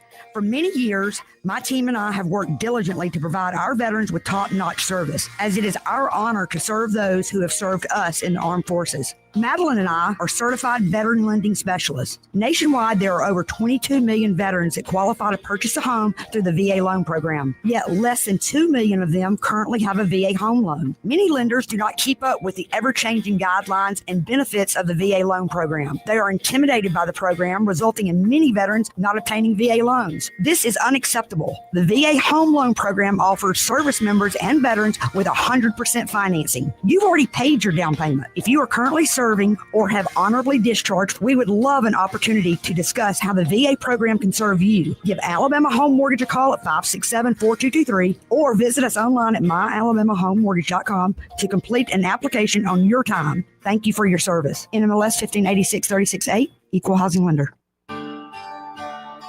What's your biggest investment? More than likely, it's your home. So treat it that way when you hire a painting contractor. At PBS Painting, there are no gimmicks, no $99 specials. Just quality painting and someone who treats your home with the same respect that you do. At PBS Painting, we have been painting for years and look forward to many more years to come. With PBS Painting, the job gets prepped properly, whether it's cleaning, scraping, or priming. We always use quality products, which is a must for a quality paint job. So if you're looking for a painter that doesn't need upfront money and is on the job at all times, then please give me a call. Scott Bowers and PBS Painting, 294-5122. That's PBS Painting, 294-5122. Look at some of our work on Facebook at PBS Painting Montgomery. Get ready to fall into savings at Royal Furniture. Power reclining sofas from just $15 a month. Dining sets starting at $12 a month. And recliners from only $8 a month. Enjoy up to 60 months no interest with no down payment at the time of purchase with approved credit. And get a free queen mattress with any in-stock bedroom set priced $9.99 or more. Incredible value and service are waiting for you at Royal Furniture in Prattville, Montgomery, Auburn, and 11 other locations across Alabama and Tennessee. All credit offers subject to credit approval. See store for details. The Rich Thomas Weather Network is brought to you by Ernest Financial. If you're tired of losing your money in the stock market, call David Ernest, 334-279-7431. Ernest Financial, LLC. Rich Thomas Weather. Well, hi, everybody. After an extremely cold start to the week, temperatures are turning around. Tonight, clear skies, not as cold. Overnight low temperature in the middle 40s. Tomorrow, plenty of sunshine with a high temperature up to about 72. That sounds like a heat wave. In fact, I think we'll be in the middle 70s with more sun on Friday and Saturday. The next chance of showers holding off till Sunday and Monday. From the Blue Water Weather Center, this is Rich Thomas. We're redesigning financial freedom at CB&S Bank. Make purchases at participating stores and restaurants using your CB&S Bank debit card through your mobile devices with Mobile Wallet. Charges and fees may apply from your cellular service provider. Contact your service provider for more information. Member FDIC. The River Region's first and only news talk station on FM. Live, local talk. News Talk 93.1 FM WACV.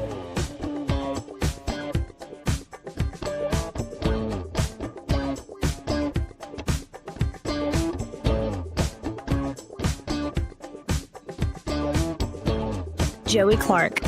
Welcome back. I think we're going to install a trampoline in the studio. It could happen. I think it's a good idea. I do too. No, I do love those dopes. It's like, I'm exercising. No, the shake weight ones are the ones that always get me. Those are my favorite. Do you remember that from commercials where those women would sit there and they're always just, I'm not going to do it, but they're always cheesing and they're just, Shake waking it. do it for me. No. Yeah. Yeah. And it's always double. Yeah, it's always both of them. You're going to do one, you got to do two. I mean, you got it. Right. I never understood all that. those gimmick things and like the real bouncy big balls and stuff. I like the big balls. Yeah, you do. Are you talking about the big ones you sit on? Yeah, I do love those. You can do some sit-ups and stuff with those, but people like do weightlifting where it's like, okay, I'm going to balance Oh, on I this. have seen people and I'm doing gonna that, and it's yeah. like that's just stupid. I got one. I'm gonna bring you. Okay. I mean, I like sitting on them. It's fun. It's kind of cool, but I don't get the workout part of it. Yeah, I don't like. There's a lot of silly ways. Got to be to some work out balance over to the it, years. right? Do you know anybody who did like the Richard Simmons program? Oh, I did at one point. You did. You know why though? Mom used to do them. He was so happy in his little baby I shorts. He's know. like, It's hilarious. I agree, and you really do have to think like, look at the spectrum of what male can be. yeah, Like that guy. had some confidence, was it not? Oh yeah, no, he was. He was very, Shorts very and- charismatic. Yeah. But at the same time, I kind of feel like that's fake confidence. Oh, don't put this in my head. I adored him. I'm just saying, sometimes we're all confident, and then all it takes is that little bit. You should ask Eddie how many times he watched and rewatched and watched again Olivia Newton-John's "Let's Get Physical." That was a great video. It had a great time in my life for that to come out. It was a great time to be alive. It was like 1983. People were getting in shape. Let's get physical. She Is this right before Flock of Seagulls comes out? Around the same time. All right. Which one is it with John Travolta where they're thrusting the whole time? Oh, I know what you're talking with Jamie Lee Curtis. Yeah, that's a great one. I do remember that. And then one of my era, Oh, 90s, is I think it's Eric Prinz or something like that. Call on Me, Yep. where it's like, Yep. oh, that's such a great. Okay, this is a little bit before y'all's time, but one time Dolly Parton and Sylvester Stallone did a movie together. Oh my! And Sylvester Stallone actually has a singing part in the movie. Yes. What did he sing? I don't remember, but I remember him coming in the bar in the scene, and he's all cowboyed up, and you're like, that is not how it's supposed to look. I mean, it's Sylvester Stallone. But yeah. Anyway, good times. Let's go to line one. You're on there. Who's this? Oh, wasn't looking to get on the air necessarily. Is the live at the website down? Live stream On looks the like we're website? working. Yeah, the stations. Oh, I don't know. I don't know, but I can find out for you. It says they're moved or it's permanently gone. We're still here. You can always go to Joey Clark Live on YouTube and catch our show there. Or if you want to hear the whole station, it might still be going to TuneIn. I don't know. I've been more relying on our YouTube stream. Oh, okay. Thanks. Appreciate you, man. Yeah, there have been a lot of changes in the building. If you couldn't tell, folks, from all the construction noises, that wasn't just me eating too much cheese the night before. It's a nice way to put it. It can happen. You ever do that where you I'm not like you learned a rule, like don't eat too much cheese? Not cheese, but and then you're like, is that rule actually true? Yeah, every few months and you gotta test go back it and retest it. Yeah, and then it is true. Yeah, I did that with my kegerator for a while. I was like, I didn't call out sick today because I drank 14 beers last night. Did you Let's make try that it again. kegerator yourself? No, but Oh man, I broke it myself. you broke it yourself. Okay, How much is a kegerator? That one was like $200.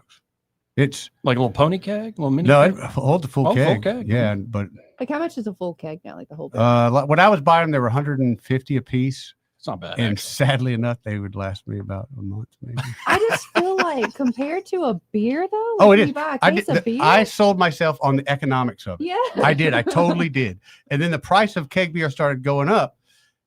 And then I lost my friend that was helping me get it through the military. I can just hear the grandpa saying, "Your beer habit's a car insurance payment." This is the thing that got me. A friend of mine retired from I think it was Mazda.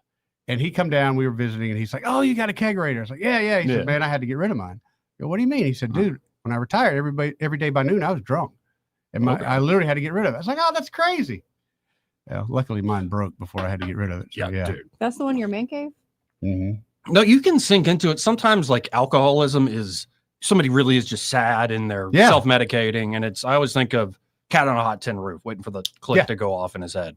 But there are others who just kind of, you fall into it by habit. Like you seriously are just having a good time, you're having a couple beers, and then a couple beers becomes 4 or 5 beers, and you need to do it every day in the afternoon, or I'm a little when cranky. your wife comes home and she interrupts your 80s concert at like 6 in the evening and scares the crap out of you because you are just blaring. Hold off on, the honey. booze. Yeah. I'm getting through Father Song. Computer Blue is about to be on.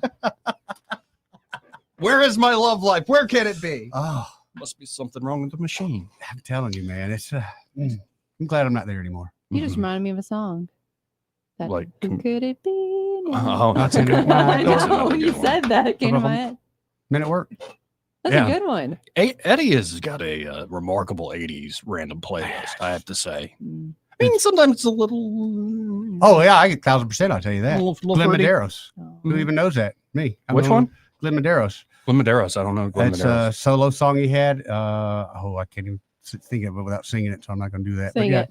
Nope. Were you like a big Menudo guy? Kind of like a Menudo off spin around Janet Jackson time. Well, I was just taking a stab at it. Yeah. Really? Wow. Yeah, Okay. yeah. Did you have the hots for Janet Jackson? Oh, something Like, fierce. who didn't? I prefer, even though she was a little older at the time, Tina Turner You all day, know, every day. when she got in that music video where she's got, what is the little hat she's got on? Yes, She's- all those The got Control me. album. Yes. I What have fell out you of done love. for me This lately? is sad, and I'm embarrassed to admit it, but I fell out of love after the Super Bowl. After Justin Timberlake and exposed her boob? That's what got you? That is not what I wanted to see. am not exaggerating. I'm watching that Super Bowl as a teenager, and I'm watching that halftime show, and the room is full of all my family. Yeah. Parents, aunts, uncles, like the whole family got together to watch Super Bowl on this big old school, must have been an 85-inch, but it's old school like box. Oh, yeah, big box. Big black box sort of thing. And I'm sitting there watching it, and nobody noticed. I just remember like standing up and going, boom, boom. And everybody's like, what are you talking about? Boom. Because before DVR, you couldn't Yeah. rewind. I was just so disappointed. That Uh, wasn't, just- you were mm-mm. expecting something better? I was expecting, the exact opposite. And I just never got over it. Never got over it. Maybe that's what you need in life. Boobs? No, just bad boobs. I love how they sold that as a malfunction. It's like, nah, he knew exactly what he was doing there. Oh, yeah. But he had to, right? Mm-hmm. Mm-hmm. Let's go to line one. You're on the air. Who's this? Hello, fellas and Hannah. Hey, Hey, Randall, how you doing, brother? All right. Good to hear your voice, I brother. was just going, well, the reason why you ain't, but I'll tell you in a second. There's a Pine Level up there, the Piggy Wiggy and Pine Level in Provo. Yes, sir. It sells draft about a gallon. Yep. And a quarter gallon. Yep. I've made that stop in there a few times. Oh, okay. They just don't do the keg yet. So No, if I take a keg home, then chances are I ain't gonna make it home. Might go on a bender. but man, Frank I the got Tank. lost. Right. I'll find some. I'll find some frat party, and there I am for the A next man day. was arrested today in Titus for streaking. Oh, We were all Drop the keg, baby. Yeah, but you were arrested for it. Of course. Yeah. Don't expect any less. But I was arrested too, man. I've been in jail. I got caught messing with them darn door hangers y'all got that keeps the key in. Oh, when yeah. you still in the house. Yep. I was breaking into and trying to find a master key where I could just see if it worked on Hannah, but I could never find No, one. not gonna work. Good luck, Not gonna though. work. Okay, player. Okay, player. I see you, player. Game recognizes game. We'll see y'all. See you, brother. Bye. No, it's not really game. It's more like Joe Buck calling the World Series. He can't play on the diamond. Joe Buck is horrible, though. Yeah? And I've never been a big fan. What'd you think of Donald Trump in the booth for the Fox football game? I told you he was from the future. Did he not call? They better score on this one. What happened 2 plays later? And they score. Touchdown. Yeah. And not only that, when Detroit scored, they did the whole Trump dance. Mm-hmm. Yeah, and the guy even said, he's like, why did you do the Trump dance? You don't like Trump, da-da-da. He's like, how many times a president come to the NFL game? I want him to know that I wanted him there. I want to celebrate. That's my favorite Trump, not just this. This is the one that's gotten really famous for folks, but he used to, especially in 2020, he was doing this one, especially during YMCA. Like at the he was just feeling it. Mm-hmm. Hey, Friday, we're gonna make a reel of me and you doing the Trump dance. Okay, sure. Oh, that would be. I'm happy to do that. That would be good. And then during the 24 campaign, he started working in his the close hands, but then he'd work in the golf swing. Yeah, that's what I was trying to pull off yesterday. One right here. That's like my favorite. It's just the little. Right. But then I know this makes people that think he's like some fascist dictator, they just love people admitting that he is hilarious. Yeah. Genuinely hilarious and funny. charismatic. It's funny to me when some of the haters that hate him finally come around. They're like, he's funny. I love seeing that because he's wore him down. He is. He's a funny guy. I got a family member, an uncle who, when I wrote that piece about will Donald Trump go to heaven? Yeah. He's like, oh, devil's got a special place in hell for that guy. Blah, blah, blah, blah, blah, blah, blah, blah, blah, blah, blah, blah. And I'm like, Uncle, you do know I wrote that piece about pride, my own pride. Maybe you should check yours. Did you? Dadgum, man. It's crazy, the TDS. Did you send in a family group chat to everybody just to go ahead and stir that pot? I ain't that way. I'm actually a peacemaker on a lot of this stuff. That would be. Well, I sent that particular one to several of my friends. I'm in Arizona. They absolutely loved it. They love your writing. Oh, thank you. Yeah. Oh, the 6'7". Yeah. Okay, 6'7". Yeah. We love the 6'7". Is it? But now, do you know about the 41? I knew it. What? You don't know about 41, do you? Nah, man. What a loser. Yeah. I'm saying I want to get that home theater together. Get in, nerd. Get the big blankets. Get the junk food. Put on your big sweatpants, and we're watching the Battle of Pelennor Field. We're watching Lord of the Rings. You got a pillow? Yeah. Lord of the Rings? Yeah. Oh, you know what? I used to love that for the sheer fact it's weird. Little Gollum Smeagol over there. I don't know why, but that was my favorite. You like him with his precious? I did my precious. I could see that. Yeah, I don't know I why. could see that. I thought he was the cutest thing. My precious. Did you not? Oh, no, I do. Okay. I had to make I think it's Andy Serkis. He's like he reads the new audiobooks and all the characters, and he's amazing. Does he read it in Smeagol's voice? Yeah. Ooh. He was Smeagol in the movie. Yeah, but does he read the whole thing in Smeagol voice? No, he has different voices for all the different I don't want characters. it. Okay. If he read it all in Smeagol, I'd be 1,000. If he wrote a love letter to you in Spiegel, would that? Dude, I would go ahead and just say, here's my hand, here's my ring size. I don't even care if we're compatible. Somebody's going to get a new habit over the weekend. Anyway, we got to hit this break first. This part of the program brought to you by River Region Contracting. And their River Region Contracting, Todd Clark and that great team are ready to help you with your roof. Could be you have an issue. Of course, they can help you out real quick, write up a free estimate. But maybe you're just looking for an inspection. And the great news is their inspections are always free there at River Region Contracting. And if they do find an issue, again, that estimate is always free. They'll sit down till you're satisfied, explaining here's the problem, here's exactly how we're going to fix it, here's how long it's going to take, and it's all accurate. It's all on time and right at budget. And of course, they're also insurance specialists. So if you're a little worried about fighting the insurance company over the claim, they can walk you through that claims process and make it a swift and easy experience. Y'all check them out today. 356-8635 is that number for River Region Contracting. Again, that's 356-8635.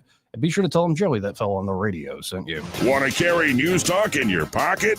Download the News Talk 93.1 app from the App Store. Available on iPhone and Android. Never miss a moment. Download now.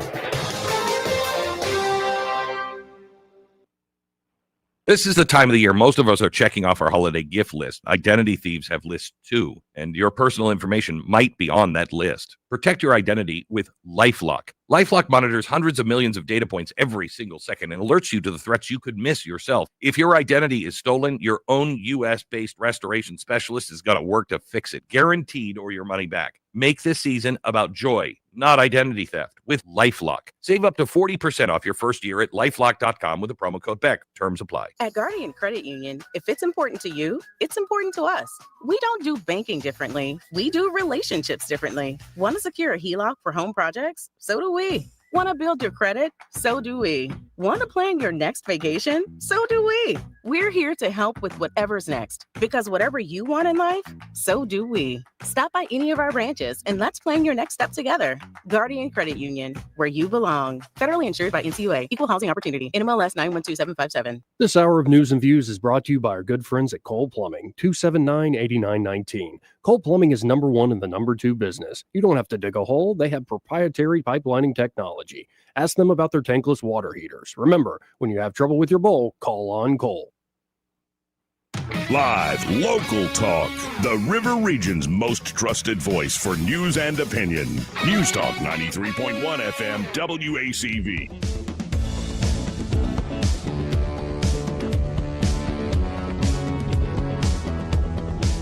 Welcome back. Let's go right to the phones and talk to Ray Bowles from Prattville Carpet. Hey, Ray, how you doing? Man, I've got some really, really big news in the flooring industry. Ooh, what you got, brother? Angie turns 50 tomorrow. 50? Wow. And I've got flooring that has a 50-year warranty on it. So technically, if she came in here tomorrow and bought that floor tomorrow, she wouldn't have to worry about it until she turns 100. That's some big news. Yeah, it is. I don't know if I'd put that to her like that, Ray. I got to be honest with you, buddy. You are a brave man, Ray. You're brave. I mean, I love that sales pitch. I really do. However, for the wife, maybe not so much. Well, the problem I have is she doesn't want anything for her birthday, which is really, really hard when you don't know what to buy her. Yep. So I'm taking off tomorrow because her love language is time. Now, for me, that's not my love language. Not either. Yeah. So I'm going to go ahead and bite the bullet and spend time all day tomorrow with Angie. And by the end of her birthday, she will be so sick of you. She's going to be really, really, she's like, why didn't you just buy it? I'm going to say, you didn't tell me, because she knows the rule. If you don't tell me what you want, you're not going to get anything, because I'm never going to get it right. I don't know. I don't listen. I'm telling you. She's going to be so sick of Ray. You'll have the weekend off, Ray. She'll be so sick of you, she ain't going to see you all weekend. Well, we are going to the Alabama game to see Sailor on Saturday. So she's stuck with me all day Saturday, too. Yeah, but you're in a crowd. She'll lose you. That's right. Hey, at least I get to go watch a winning team for once. Yeah, that hurts, Ray. But yeah, you're right. Good luck. You should eat a lot of garlic.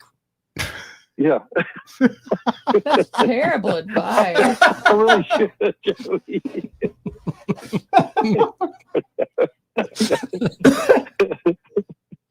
That's great. I think I might just do that. Remember, that's Joey's love advice. Yeah.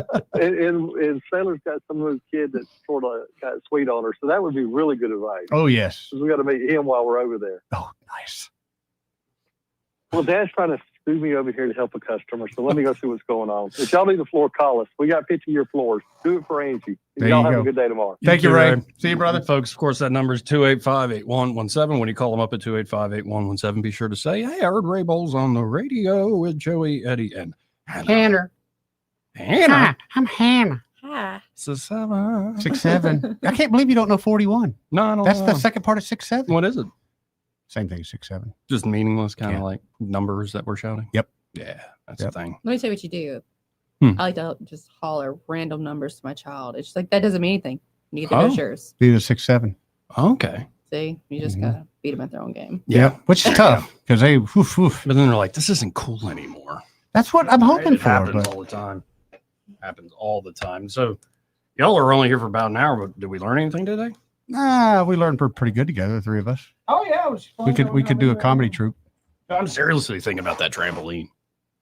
That's the sweetest thing. You're welcome. Thank you. You're quite welcome. Let's go to TS. Hey TS, how are you, madam? Hey, I know I gotta hurry. I just wanted to tell James thank you for expressing what he said yesterday about my parents' letters, because he's right. Yeah. I'll learn so much more about both sides of my family that I don't know. And they were written in pencil, I know. Oh, wow. So that's it. And then you guys are acting like it's Friday cray-cray. And it's not. It's only hump day. I love you more. See you, honey. Bye-bye. Bye. Humpty Dance is your chance. Yeah, and I think from now on to really get the blood flowing so we get the same energy we got in the last hour, we all have to do like jumping jacks or some call them side straddle hops. Oh, side straddle hops. Mm-hmm. Or trampoline. Or we get a trampoline. We could. We were just at Goodwill. They had a decent one down there. Probably had a hole in it. But Hey, for the record, you ever want some old books to put on a bookshelf? Yeah. Don't go to no antique thrift store. Okay. Go to Goodwill. how much were they at the antique thrift store? They were like $50 for a book that wasn't even together, missing pages. And you go to Goodwill, $1.99, 79 cents. Anyway. Yeah. Good advice. Good advice. I thought so too. Well, Greg Budel's next. Be back tomorrow. Broadcasting from the Riverside Chevrolet Master Control Center, this is WACV Cusana, News Talk 93.